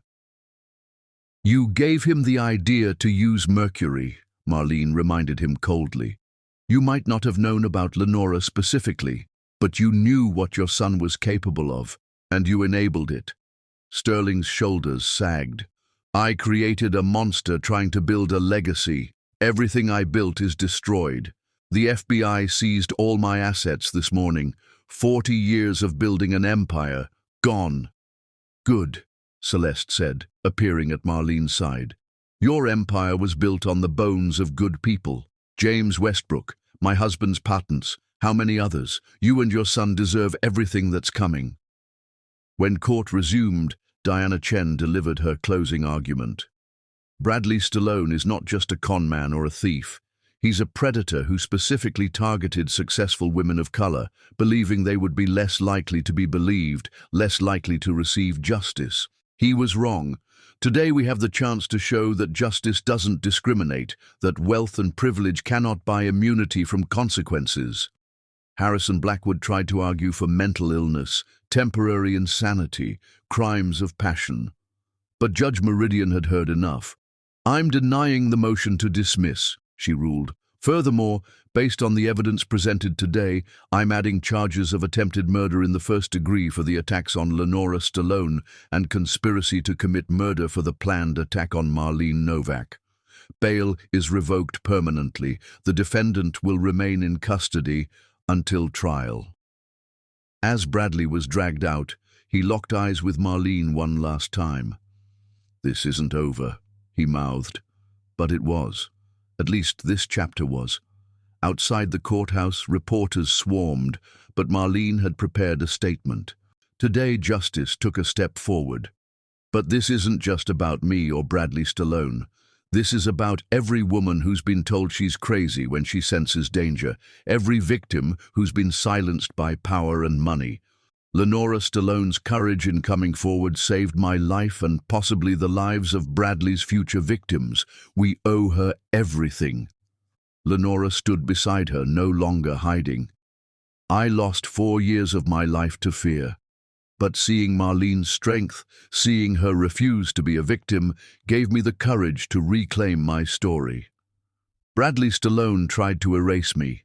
Today, I erased his power over me. As they walked to Donovan's car, Marlene's phone rang. It was the FBI. "Ms. Novak, this is Agent Harrison. We just arrested Sterling Stallone. Turns out Lenora's recordings included evidence of 3 other murders he helped cover up over the years. The Stallone empire is officially dead." Marlene ended the call and shared the news with the group. Celeste pulled her into a hug. "Your father would be so proud. You didn't just survive, baby. You brought down an entire criminal enterprise." "We brought it down," Marlene corrected, looking at each of them. Her mother, who never stopped protecting her, Donovan, who'd been gathering evidence for years, Lenora, who'd found the courage to return from the dead, Diana Chen, who was ensuring justice was served. "Dinner," Donovan suggested. "I think we've earned a celebration." "Somewhere with good wine," Lenora added. "I haven't had a proper drink in 4 years. Too afraid someone would recognize me at a restaurant." As they walked together toward a new chapter, Marlene realized that Bradley had been wrong about one thing. He'd said she'd never find anyone who loved her like he did. Thank God for that. His version of love was possession, control, and ultimately destruction. What she'd found instead, in her mother's fierce protection, in Donovan's patient support, in the solidarity of survivors like Lenora, was something far more valuable. Genuine care without conditions, support without ownership, love without fear. The legal battle would continue for months, but the war was already won. Bradley Stallone would never hurt another woman again. Chapter 7. The Quiet Support. 3 months after the wedding disaster, Marlene's business had not just recovered but exploded with success.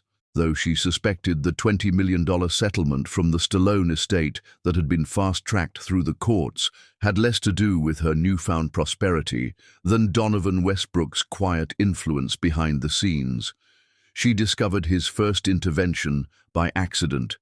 Waverly had mentioned offhandedly that the Pemberton wedding, a society event that would cement Novak Events as Atlanta's premier planning company, had specifically requested Marlene after that lovely Mr. Westbrook had sung her praises at the country club.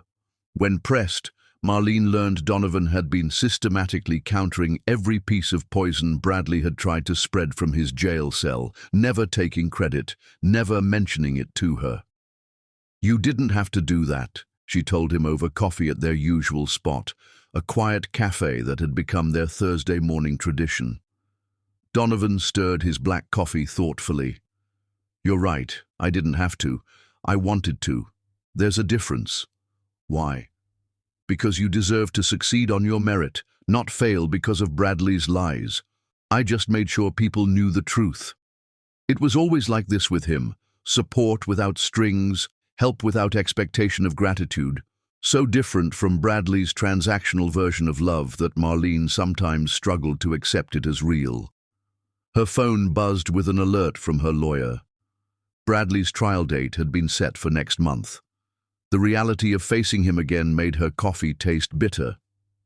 "You okay?" Donovan asked, reading her expression with the ease of someone who'd been paying attention. "The trial. It's real now. I'll have to testify. See him again. Relive all of it in public.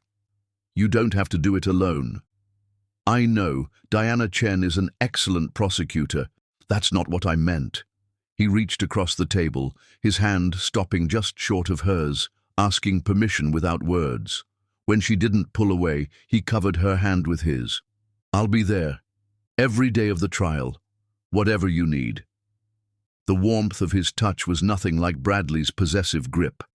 This was an offer, not a demand. "Your company won't appreciate you taking that much time off." He smiled. "I resigned yesterday." Marlene nearly knocked over her coffee. "What? Donovan, why? You loved that job." "I loved the power it gave me to fight the Stallones." "That fight's over. I've been thinking about what's next and I realize something. I've spent 5 years living for revenge, investigating my father's death, building a case against the people who destroyed him. But that's not living, that's just existing with purpose. So what's next? I'm starting my own investment firm, specifically focused on helping Black-owned businesses secure funding and navigate the financial world. Your success with the settlement money, turning it into business growth instead of just sitting on it, that inspired me. Marlene studied him, this man who'd upended his entire life partially because of her example. That's a big risk. Everything worth doing is. Besides, he squeezed her hand gently before letting go. My mother has been nagging me about taking risks for the right reasons instead of revenge. She seems to think someone in my life might be worth taking positive risks for. The implication hung between them, unspoken but clear. 3 months of friendship had built something Marlene wasn't quite ready to name, but couldn't deny existed. Before she could respond, her phone rang. Celeste. Baby, you need to come to the house. Now bring Donovan.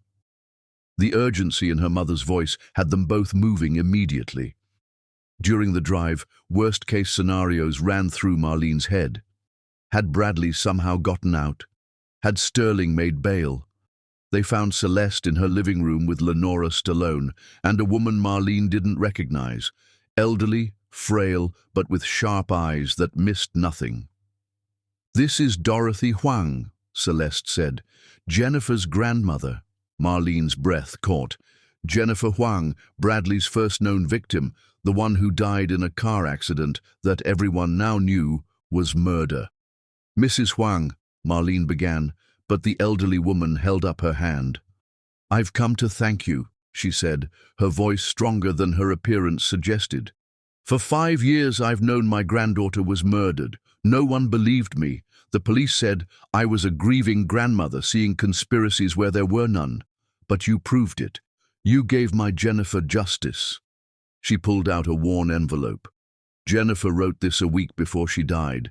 She was going to leave Bradley, but she wanted whoever came after her to know the truth. I think she knew what might happen. Marlene took the letter with trembling hands. Jennifer's handwriting was neat, careful. To whoever reads this, Bradley Stallone is not what he seems. He's systematically stealing my father's coding innovations, has isolated me from family, and I've been getting sick in ways that make no sense. If something happens to me, it wasn't an accident. Please don't let him do this to another woman. Jennifer Huang. She knew, Lenora whispered, just like we all eventually knew, but she didn't get the chance to escape. Dorothy Huang looked at each woman in the room. You survived. You fought. You won. My Jennifer would be so proud. After Dorothy left, the 4 of them sat in heavy silence.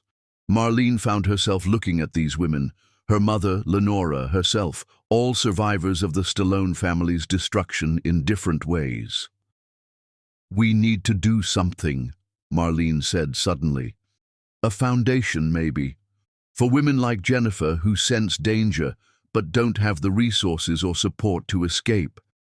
The Jennifer Huang Foundation for Women's Safety, Lenora suggested immediately. I have money from my settlement, 20 million that I don't need to hide anymore. I can provide the business structure, Donovan offered. Pro bono, of course. Celeste smiled, the strategic look Marlene recognized from childhood. And I can provide the network. 25 years of teaching means I know people in every field. We can create an underground railroad for women in danger from men like Bradley. As they planned, Marlene felt something shift inside her. This wasn't just about revenge anymore. It was about transformation, taking the worst thing that had happened to her and turning it into something that could save others. Later, as Donovan drove her home, he said quietly, "You're extraordinary, you know that. I'm just trying to make sense of it all, to make Jennifer's death mean something." That's what I mean. Bradley tried to destroy you, and instead of just surviving, you're building something to help others. You took your pain and weaponized it for good. He pulled up to her building, but didn't immediately unlock the doors. Marlene, I need to tell you something. Her heart rate spiked. After Bradley, serious conversations terrified her. I'm falling in love with you, he said simply. I've been trying not to, trying to just be your friend because I know you're not ready. But if I'm starting over, being honest about what I want from life, then I need to be honest about this too. Donovan, you don't have to say anything. I'm not asking for anything. I just needed you to know that when I show up for you, it's not obligation or pity or even friendship, really. It's because I love you. I'll wait as long as you need, even if that's forever. But you deserve to know the truth. Marlene sat in stunned silence. Love. Real love. Not Bradley's possessive obsession or Kira's jealous betrayal. This was something else entirely. Patient, selfless, honest. I don't know if I can ever... You don't have to know. Just don't disappear on me, okay? We can stay exactly as we are for as long as you need. I just couldn't keep pretending my feelings were purely platonic.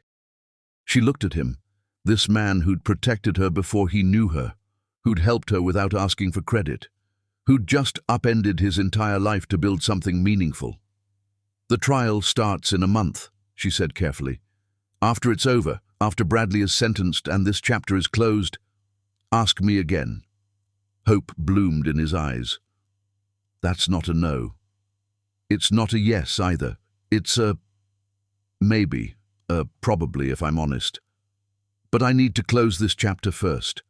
I need to stand in that courtroom and face him down and know that I'm completely free before I can think about building something new. Then that's what we'll do. 1 month, the trial, then we'll talk about us. As she got out of the car, she turned back. Donovan, thank you. For the honesty, for the patience, for everything. Always, he said simply, and she believed him. That night, Marlene sat in her apartment looking at Jennifer's letter, Lenora's testimony notes, the plans for the foundation they were building. 3 months ago, she'd been a bride betrayed. Now she was becoming something else, an advocate, a survivor, a woman who might eventually trust love again. Her phone buzzed with a text from Bradley's lawyer. My client wants to make a deal. He'll confess to everything in exchange for medium security instead of maximum. He's willing to allocate his remaining assets to your foundation. She forwarded it to Diana Chen with 2 words. No deal. Bradley Stallone didn't get to negotiate his way out of consequences. The trial would happen. Justice would be complete. And then maybe Marlene could finally start living instead of just surviving.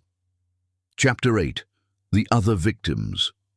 The conference room at Diana Chen's office had been transformed into a war room 4 months after the wedding, with evidence boards covering every wall, testimony transcripts stacked like monuments to pain, and 5 women who'd never thought they'd meet sitting around a polished table that reflected their faces like ghosts of who they used to be. Marlene studied the other women Bradley had targeted, each representing a different chapter in his evolution as a predator. Besides herself and Lenora, there was Amanda Morrison from Portland, via video link from the psychiatric facility where she was still recovering. Tonya Richards from Chicago, who'd lost her tech startup to Bradley's manipulations 3 years ago. And Zooey, surprisingly, Sofia Castellano from Miami, who'd managed to escape Bradley before he could spring his trap, but had been too terrified to come forward until now. Diana Chen stood at the head of the table, her presence commanding despite her petite frame. Ladies, thank you for being here. I know this isn't easy, but your united testimony will ensure Bradley Stallone never hurts another woman again. How many years are we talking? Tonya asked, her voice steady despite the slight tremor in her hands. She'd flown in from Chicago that morning, leaving her 3 children with their grandmother. Bradley had destroyed her marriage along with her business, convincing her husband she was having an affair while he slowly drained her company's accounts. With all charges combined, fraud, attempted murder, conspiracy, Theft. We're looking at consecutive sentences totaling approximately 150 years. He'll die in prison. Good, Amanda said from the screen, her voice thin but determined. The psychiatric hold Bradley had orchestrated had lasted 6 months, during which she'd lost her company, her credibility, and nearly her sanity. But I want more than just prison. I want the world to know what he is. Sophia spoke for the first time, her Miami accent thick with emotion. I was the lucky one. I ran before he could destroy me completely. But I've been looking over my shoulder for 2 years, afraid he'd come after me for knowing too much. What made you run? Marlene asked gently. My grandmother. She was visiting from Cuba, didn't speak much English, but she took one look at Bradley and said in Spanish, "That man has the eyes of someone who's killed before." I laughed it off, but she was so serious, so scared.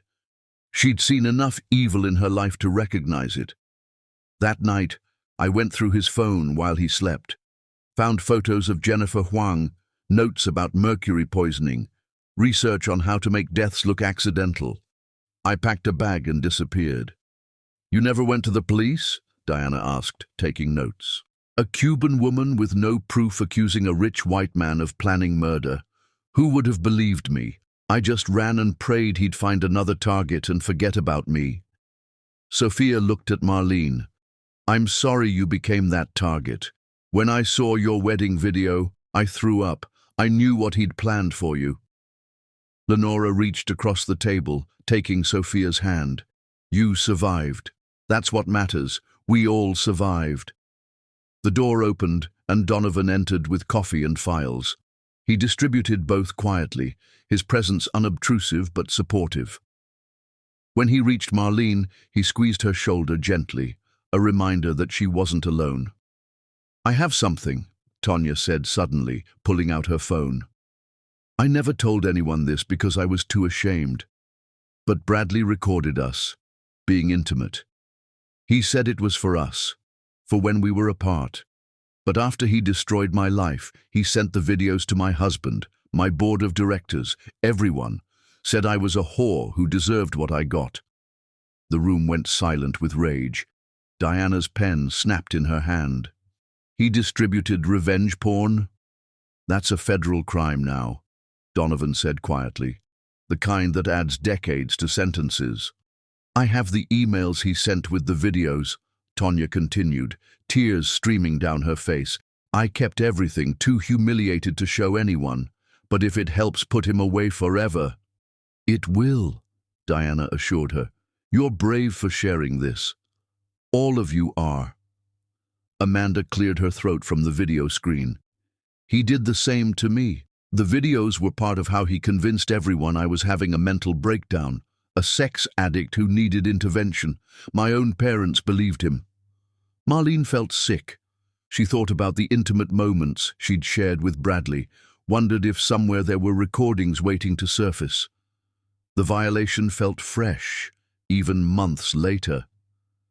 There's more, Lenora said quietly. I've been investigating with Donovan's help. We found 3 other women, Natasha in Seattle, Carmen in Phoenix, and Jade in Houston. They won't come forward publicly, but they've provided affidavits. Bradley's pattern goes back 12 years, to when he was 20. His first victim was his college girlfriend. She committed suicide after he destroyed her reputation with deepfake pornography before deepfakes were even widely known. The weight of Bradley's evil settled over the room like a suffocating blanket. This wasn't just a con man or a thief. This was a serial predator who'd refined his methods over more than a decade. We're going to bury him, Diana said, with cold determination. Every charge, every victim, every crime. By the time I'm done, Bradley Stallone's name will be synonymous with predator. No woman will ever fall for his act again, because his face will be on every warning poster in America. A knock at the door interrupted them. Diana's assistant entered, looking disturbed. Ms. Chen, there's been an incident at the Federal Detention Center. Bradley Stallone was attacked by another inmate. Marlene's heart skipped. Is he? He's alive, in the medical ward, but apparently the attacker was the brother of Natasha from Seattle. He's in for armed robbery, recognized Bradley from the news, and decided to handle things himself. The women exchanged glances, none of them feeling the sympathy they might have once possessed. "Will this delay the trial?" Marlene asked Diana. "Not if I have anything to say about it. He can attend in a wheelchair if necessary. Justice doesn't wait for convenient recovery times." As the meeting continued, they strategized about the trial. Each woman assigned specific testimony days to create a cascade of evidence that would drown Bradley's defense. Marlene would go last, the culmination of a pattern that started with a college girl's suicide and led to a wedding altar ambush. After the meeting, Donovan walked Marlene to her car. "You okay?" "I keep learning new depths to his evil. Every time I think I understand what he was, I discover something worse." "But you're facing it. All of you are. That takes incredible courage. Or desperation. Or anger. I'm not sure which is driving me anymore." He stopped walking, turning to face her. "It's courage. Desperation would have you hiding. Anger alone would have you seeking revenge outside the law. This, building a foundation, uniting victims, ensuring legal justice, this is courage." 4 weeks until the trial," she said, changing the subject from compliments she didn't know how to accept. "Are you ready? The question is, are you ready? You'll have to see him, sit in the same room, relive the worst moments of your life in public." "I'll be ready." These women, Lenora, Amanda, Tonya, Sophia, all the others who can't come forward, they deserve to see him fall. Jennifer Huang deserves justice from beyond the grave, and I deserve to look him in the eye as they read the verdict. "And after?" Donovan asked carefully, reminding her of their conversation from a month ago. "After we talk about us, about the future, about building something real on the ashes of what was fake." He smiled, the kind of smile that reached his eyes and made her remember what genuine affection looked like. "I'm going to hold you to that." That night, Marlene sat with the other victims' stories spread before her. Each woman had been chosen carefully, successful, isolated from support systems in some way, possessing something Bradley wanted. But more than that, each had been strong enough to interest him. He didn't prey on weakness. He was attracted to strength because breaking it fed his ego. Her phone buzzed with a message from an unknown number. She almost deleted it, then saw it was from the Federal Detention Center. Against her better judgment, she opened it. It was from Bradley, somehow sent from the medical ward. "You think you've won, but you've just made me famous. Every man in America will know my name, study my methods. I'm going to inspire a generation. You didn't defeat me, Marlene. You made me immortal." She forwarded it to Diana immediately, then deleted it from her phone. But his words lingered. Was he right? By exposing him so publicly, had they created a blueprint for other predators? Then she thought of the foundation they were building, the warning systems they were putting in place, the education programs Celeste was developing. For every predator who might learn from Bradley, they would teach 100 women to recognize the signs, to trust their instincts, to run before it was too late. She texted the group chat Diana had created for the victims. "Bradley sent me a message trying to scare me. Don't let him win. We're stronger together than he ever was alone." The responses came immediately. Lenora, "He's desperate, scared, good." Tonya, "Let him rot in his fear like we rotted in ours." Sophia, "My grandmother says evil always thinks it's winning right before it falls." Amanda, 4 weeks. Then we never have to think about him again. But Marlene knew better. They would always carry Bradley with them, not as a victor but as a scar that proved they'd survived. The trial wouldn't erase the past, but it would lock away the monster and maybe, just maybe, let them all finally start healing. Chapter 9. The Final Gambit. The FBI field office in downtown Atlanta felt like a fortress at 2 in the morning, 5 months after the wedding disaster. But Marlene knew that no amount of federal protection could guarantee safety from a desperate man with nothing left to lose. Bradley had been released from the medical ward 3 days ago, and his lawyer had made an unusual request through Diana Chen. He wanted to meet with Marlene alone, claiming he had information about other victims that he would only share with her. No lawyers, no recordings allowed. The FBI had immediately seen it as an opportunity, though Marlene recognized it for what it was, Bradley's last attempt at control. Agent Harrison stood before her, holding the wire that would be taped to her ribs. "You don't have to do this. We have enough evidence to convict him without a confession." "But not enough to guarantee life without parole," Marlene countered. She had dressed carefully for this meeting, a black suit that projected power, minimal jewelry except for her grandmother's pearl necklace that had survived the wedding day, and the red lipstick her mother had taught her to wear as armor. Donovan paced the room like a caged animal. He had argued against this plan for hours, but Marlene's determination had won. "If he touches you, if he even moves aggressively, the agents will intervene," Diana assured him, though her own expression showed concern. "We'll have eyes on her the entire time. The meeting room has cameras, panic buttons, everything." "Everything except the ability to stop a man who has nothing left to lose from doing something desperate," Celeste said from her chair in the corner. She had insisted on being present, her maternal instincts overriding FBI protocols. "Baby, you've already won. You don't need to give him this." "Yes, I do."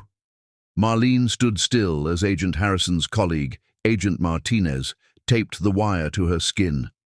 "Not for the case. For me. I need to face him one last time, not as his victim, but as his equal. I need him to know that I'm not afraid of him anymore." The truth was more complex. She was terrified, but not of Bradley himself. She was afraid of what seeing him might trigger, what memories might resurface, what doubts about her own judgment might creep back in. But courage, Donovan had taught her, wasn't the absence of fear. It was acting despite it. At 2:47 a.m., they drove to the federal holding facility where Bradley had requested the meeting. The timing was his choice, a power play to disrupt her sleep, to meet when she might be vulnerable. He did not know that Marlene had not slept properly in 5 months anyway, that 3 in the morning had become her most productive hour, when she worked on the foundation paperwork and corresponded with victims in different time zones. The meeting room was sterile, windowless, with fluorescent lights that made everything look sickly. Bradley sat at a metal table, his hands cuffed to a chain around his waist. The orange jumpsuit hung on his frame. He had lost weight, muscle mass, the commanding presence that had once fooled so many, but his eyes remained calculating, scanning her as she entered. "Marlene." He said her name like a prayer and a curse combined. "You look beautiful. Success suits you." She sat across from him, maintaining eye contact. "You wanted to talk. You have 15 minutes. All business now? Remember when you used to smile when you saw me? When you used to— 14 minutes and 30 seconds. His facade cracked slightly. "I know about the wire. They think I'm stupid, but I know you're recording this." Marlene kept her expression neutral, though her heart raced. If he knew about the wire, this could all be for nothing. Bradley leaned forward as much as his restraints allowed. "But I don't care. I want you to record this. I want everyone to know the truth." "Which version of the truth? You seem to have so many." "The real truth. That I loved you." The words hung in the air like poison gas. Marlene forced herself not to react, not to laugh at the absurdity or rage at the audacity. "You don't destroy people you love, Bradley." "No! Then why are you destroying me?" His voice turned pleading, the master manipulator pulling out his final performance. "We could have been perfect together. Your business sense, my connections. We could have built an empire. On the bones of how many women? Jennifer Huang? Amanda Morrison? Lenora, who you tried to murder? Lenora was weak. The mask slipped completely, revealing the monster beneath. She found out about the patents I was developing from James Westbrook's research. She was going to expose me. I had no choice. There it was, a confession to attempted murder, captured on the wire. And Jennifer. Jennifer was practice. His voice turned cold, clinical. I needed to know if I could do it, if I could take a life and walk away clean. She was so trusting, even as I poisoned her.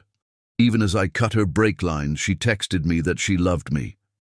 Marlene's stomach turned, but she pressed on. Amanda? Amanda figured it out too quickly. Smart woman, too smart. The psychiatric hold was elegant, though. Make everyone think she's crazy, and no one believes her truth. She's still in that facility, isn't she? Still screaming about me while they medicate her into silence? She's recovering. She'll testify at your trial. Bradley laughed, a sound devoid of humor. They all will, won't they? My conquests, parading their victim status for sympathy. But they're not victims, Marlene. They're participants.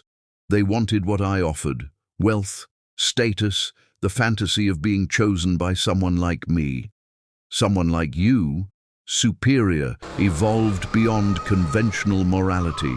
I gave them the greatest gift, association with greatness, even if briefly. The narcissism was breathtaking, even after everything Marlene knew about him. Is that what you gave me, association with greatness? I gave you more. I gave you purpose. Look at you now, famous, wealthy from the settlement, building your little foundation. You should thank me. Without me, you'd still be planning mediocre weddings for mediocre people. Without you, I'd still trust people. I'd still have my best friend. I'd still believe in love. Kira was never your friend. She told me about every insecurity you shared with her, every doubt. Did you know she's kept journals about you since college, documenting every time you succeeded where she failed? She came to me, Marlene, not the other way around, offered to help me destroy you for a chance to take your place. The revelation hit harder than expected. Marlene had processed Kira's betrayal, but learning it had been premeditated for years added another layer of pain. Why tell me this? Because I want you to know that everyone in your life will eventually betray you. Your mother, investigating your fiancé behind your back. Donovan, using you to get revenge for his father. Even your precious victim support group, they're using your story for their own gain. No, Marlene said firmly. They're surviving. We're all surviving what you did to us. What I did. I showed you the truth about humanity. People are selfish, weak, disposable. I just had the courage to act on it. You had the sickness to act on it. There's a difference. Bradley's eyes flashed with rage. You think you're better than me? You destroyed my life just as thoroughly as I planned to destroy yours. The only difference is you had help. The difference is I was defending myself. You were hunting. Semantics. He leaned back, studying her. Do you want to know why I really chose you? Marlene waited, knowing he would tell her regardless. Your father's patents were valuable, yes, but it was more than that. You reminded me of my mother before Sterling broke her. Strong, independent, successful. I wanted to break something that reminded me of her, to prove I could do what he did but better. The confession was unexpected, a glimpse into the psychology that had created the monster. Your mother left when you were 12, Marlene remembered from the investigation files. She didn't leave. Sterling destroyed her systematically until she had no choice but to run. He taught me everything, how to identify weakness, how to exploit trust, how to make someone question their own reality, but he was sloppy. His victims escaped. Mine didn't. Lenora escaped. Sophia escaped. I escaped. Did you? You're here at 3 in the morning talking to me. I'm in your head, Marlene. I'll always be in your head. Every time Donovan touches you, you'll wonder if he's playing a longer game. Every time you make a friend, you'll wonder when they'll betray you. I've poisoned your ability to trust forever. That's a murder that doesn't require death." The words were designed to wound, and they found their mark. But Marlene had learned something in 5 months of therapy and support groups. Truth could be acknowledged without being accepted as permanent. "You're right," she said, surprising him. "You did poison my ability to trust blindly. But blind trust was what made me vulnerable to you. Now I trust with verification. I love with boundaries. I build relationships with foundations instead of fantasies.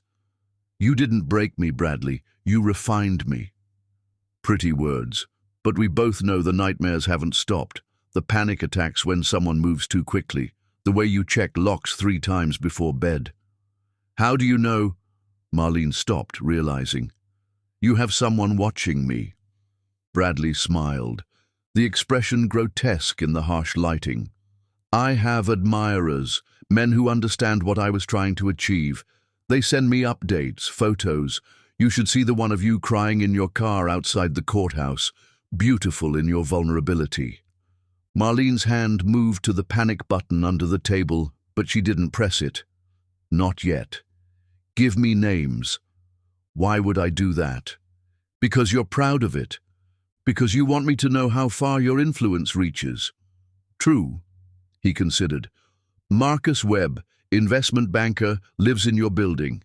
Thomas Chen works at your coffee shop. David Morrison, no relation to Amanda, teaches at Emory. They all see what I saw, a world where women like you need to be reminded of their place." Marlene memorized every name, knowing the FBI was recording everything. "They're going to prison too, you know. Stalking, conspiracy, harassment. You've just signed their arrest warrants." Bradley shrugged. "They knew the risks. They believe in the cause of destroying successful women, the cause of maintaining natural order. Men lead, women follow. It's biology, evolution. You've disrupted that order, but nature always corrects itself." "Is that what you'll tell yourself in prison, that you're a victim of natural correction?" His composure finally shattered completely. "I'll tell myself that I almost had it all, that if you hadn't been such a frigid bitch who snooped where you shouldn't have, we'd be married now. I'd have your father's patents, your business connections, your body when I wanted it, and in a few years when you'd outlived your usefulness, you'd have had an accident like the others, and I'd have moved on to the next target with your fortune added to mine." There it was. Full confession to planning her murder, recorded clearly on the wire. "But I did snoop. I did find out, and now you'll die in prison instead of in a penthouse." Bradley lunged forward as much as his chains allowed, his face contorted with rage. "I should have killed you that morning in the hotel. Should have strangled you when you walked into that suite. But you didn't. Because you're a coward who kills through poison and staged accidents, not face to face. You're not a predator, Bradley. You're a parasite." The guards rushed in as Bradley struggled against his restraints, screaming obscenities and threats.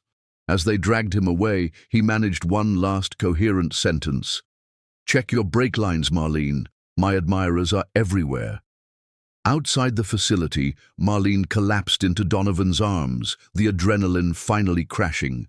Diana Chen was already on the phone with the FBI, arranging arrests for the men Bradley had named.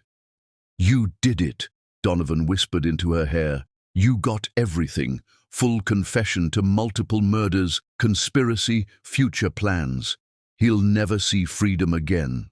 "He knew about the wire," Marlene said, still shaking. "He wanted to confess." "Why?" Celeste answered, her voice heavy with understanding. "Because he's a narcissist who couldn't bear the thought of being forgotten. He wanted his story told, even if it meant life in prison. In his mind, infamy is better than anonymity." As they drove home, the sun beginning to rise over Atlanta, Marlene thought about Bradley's final threat.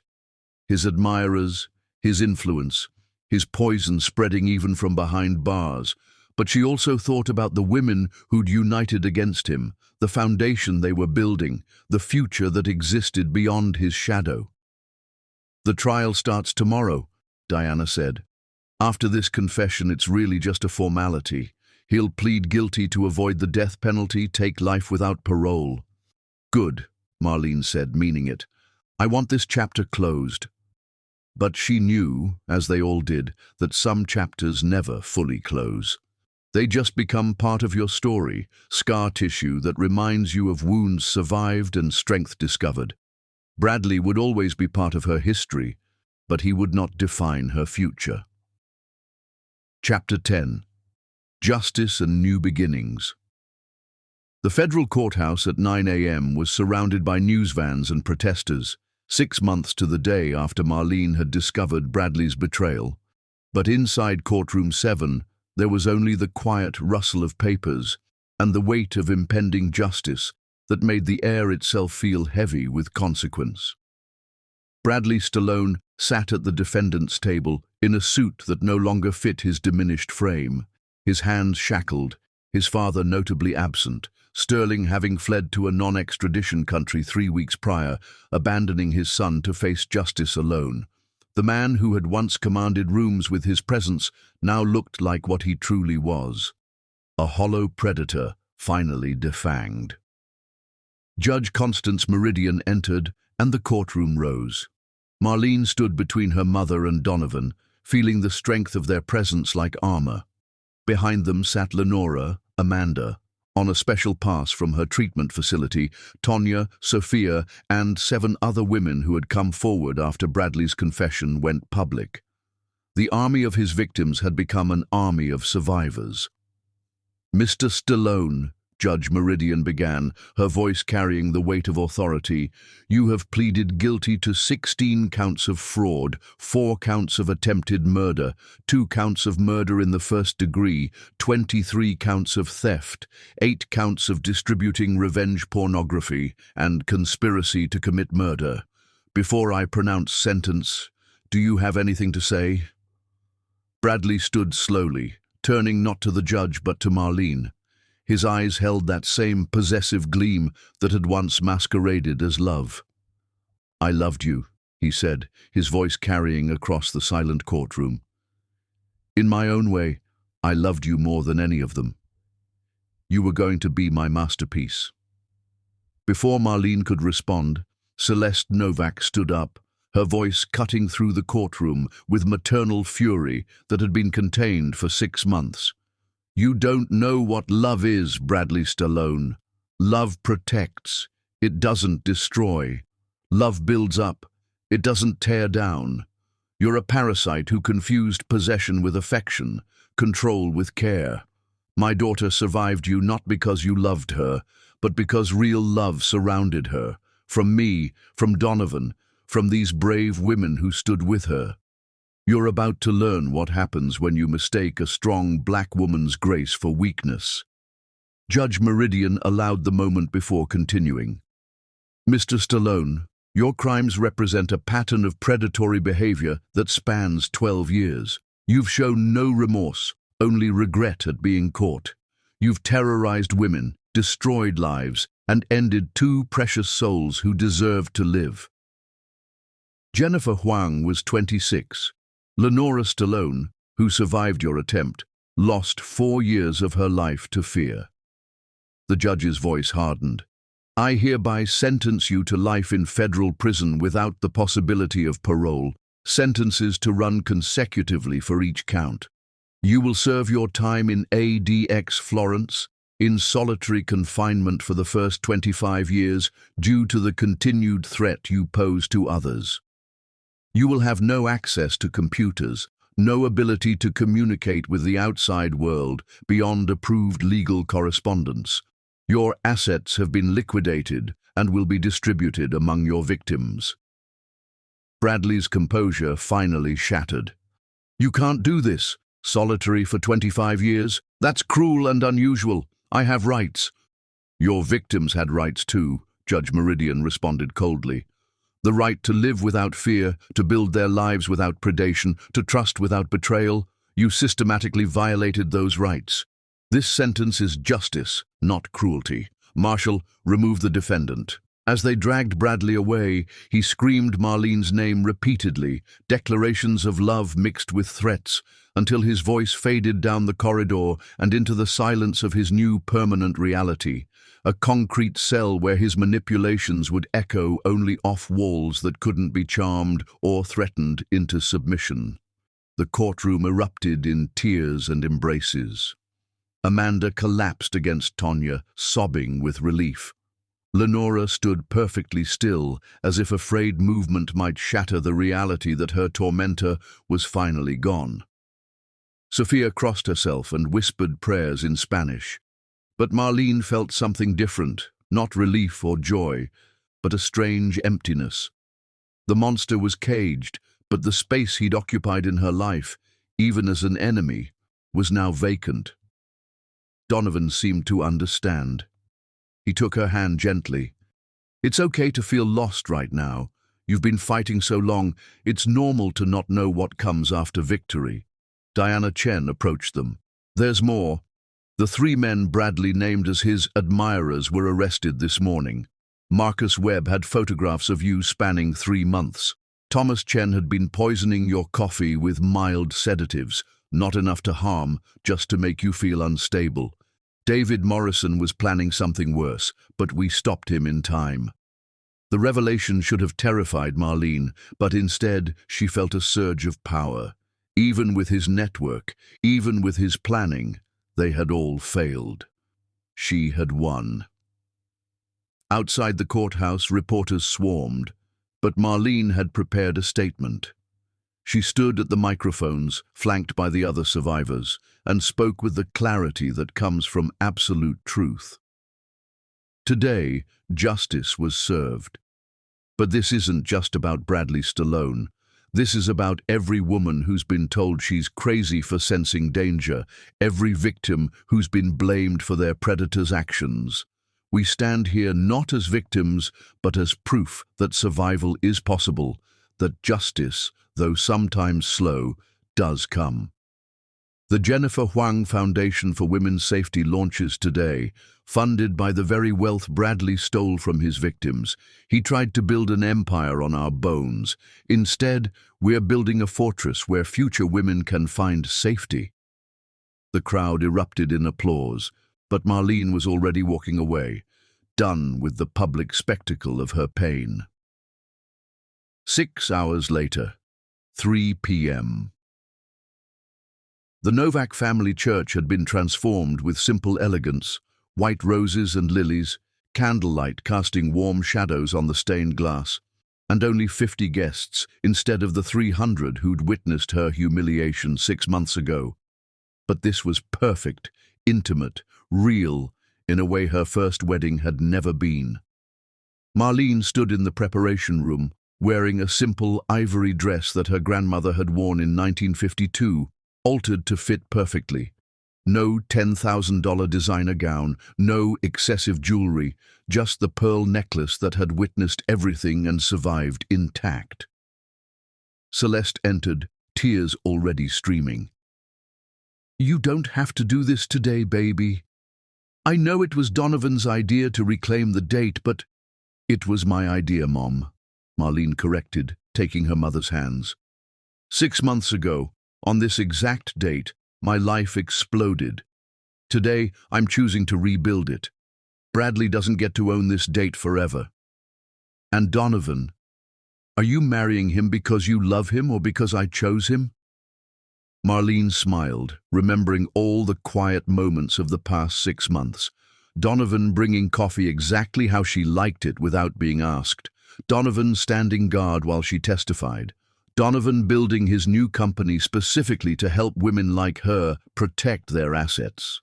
Donovan waiting patiently for her to be ready, never pushing, always present. "Both," she admitted. "You chose him before I knew I needed him. But I'm marrying him because somewhere between the coffee dates and court hearings, between the late-night planning sessions for the foundation and Sunday dinners at your house, I fell in love with him. Real love, not the performance Bradley offered." Celeste kissed her daughter's forehead. "Your father would be so proud. You took the worst thing that could happen, and transformed it into purpose. "I learned from the best," Marlene replied, squeezing her mother's hand. The music began. Not the traditional wedding march, but Nina Simone's "Feeling Good," because this was a new dawn, not a traditional union. Marlene walked down the aisle alone, choosing to give herself away rather than be transferred from one protector to another. Donovan stood at the altar in a simple black suit, his eyes bright with tears he didn't try to hide.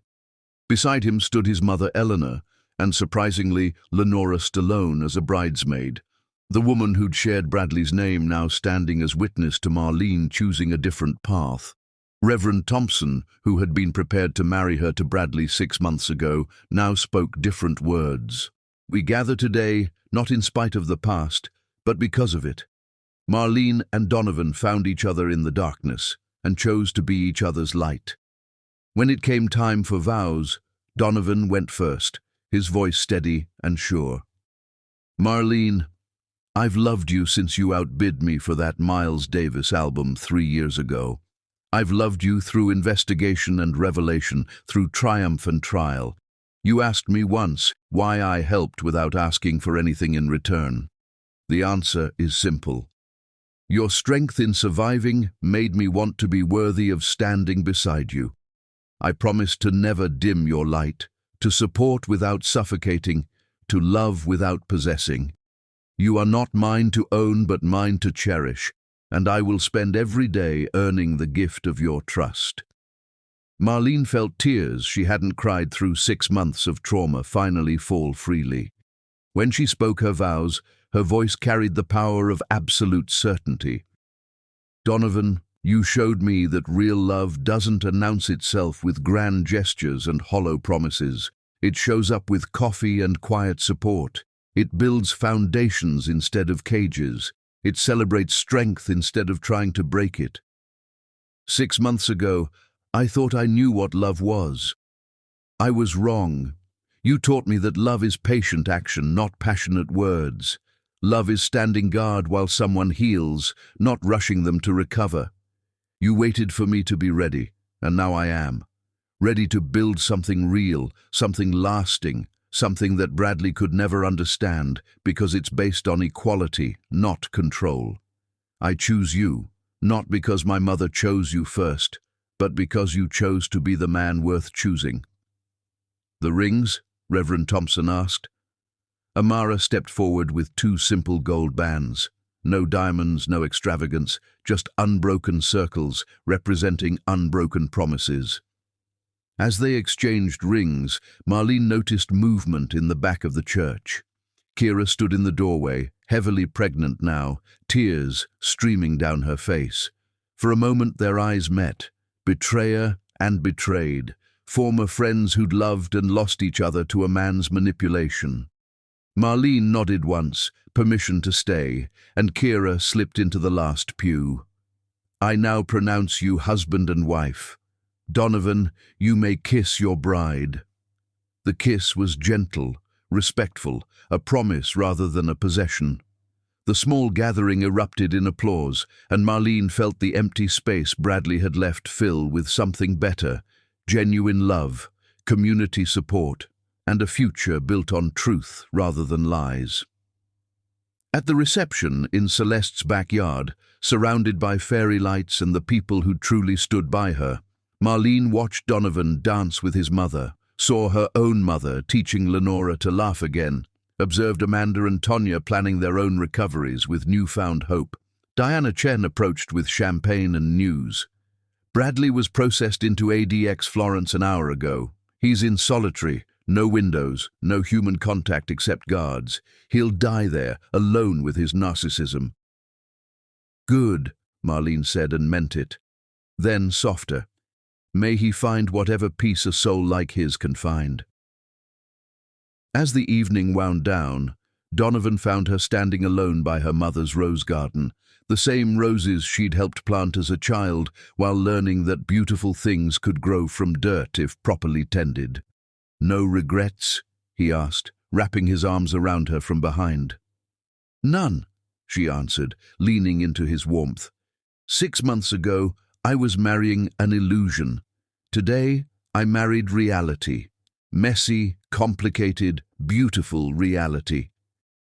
Your mother's taking credit, you know. She's telling everyone she orchestrated this whole thing. Marlene laughed, genuine and free. Let her. She saw you before I did, saw through Bradley before I could. Mothers know. Her phone buzzed with a news alert. Bradley Stallone begins life sentence in America's toughest prison. She deleted it without reading. That chapter was closed. Ready to go? Donovan asked. They had reservations at a small inn in the mountains. Nothing fancy, just quiet and theirs. Ready, Marlene confirmed, taking his hand.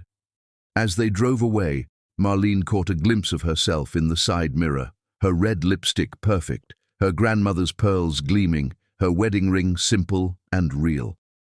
The woman looking back wasn't the naive bride from 6 months ago or the warrior who'd taken down a predator. She was something new, a survivor who'd chosen to thrive, a woman who'd learned the difference between performance and truth, a wife who'd married not for fairy tales, but for the beautiful reality of genuine partnership. Bradley Stallone sat in a concrete cell, alone with his delusions. Marlene Westbrook drove toward mountains with a man who loved her strength, not despite it, but because of it. Justice had been served. But more than that, life had been reclaimed.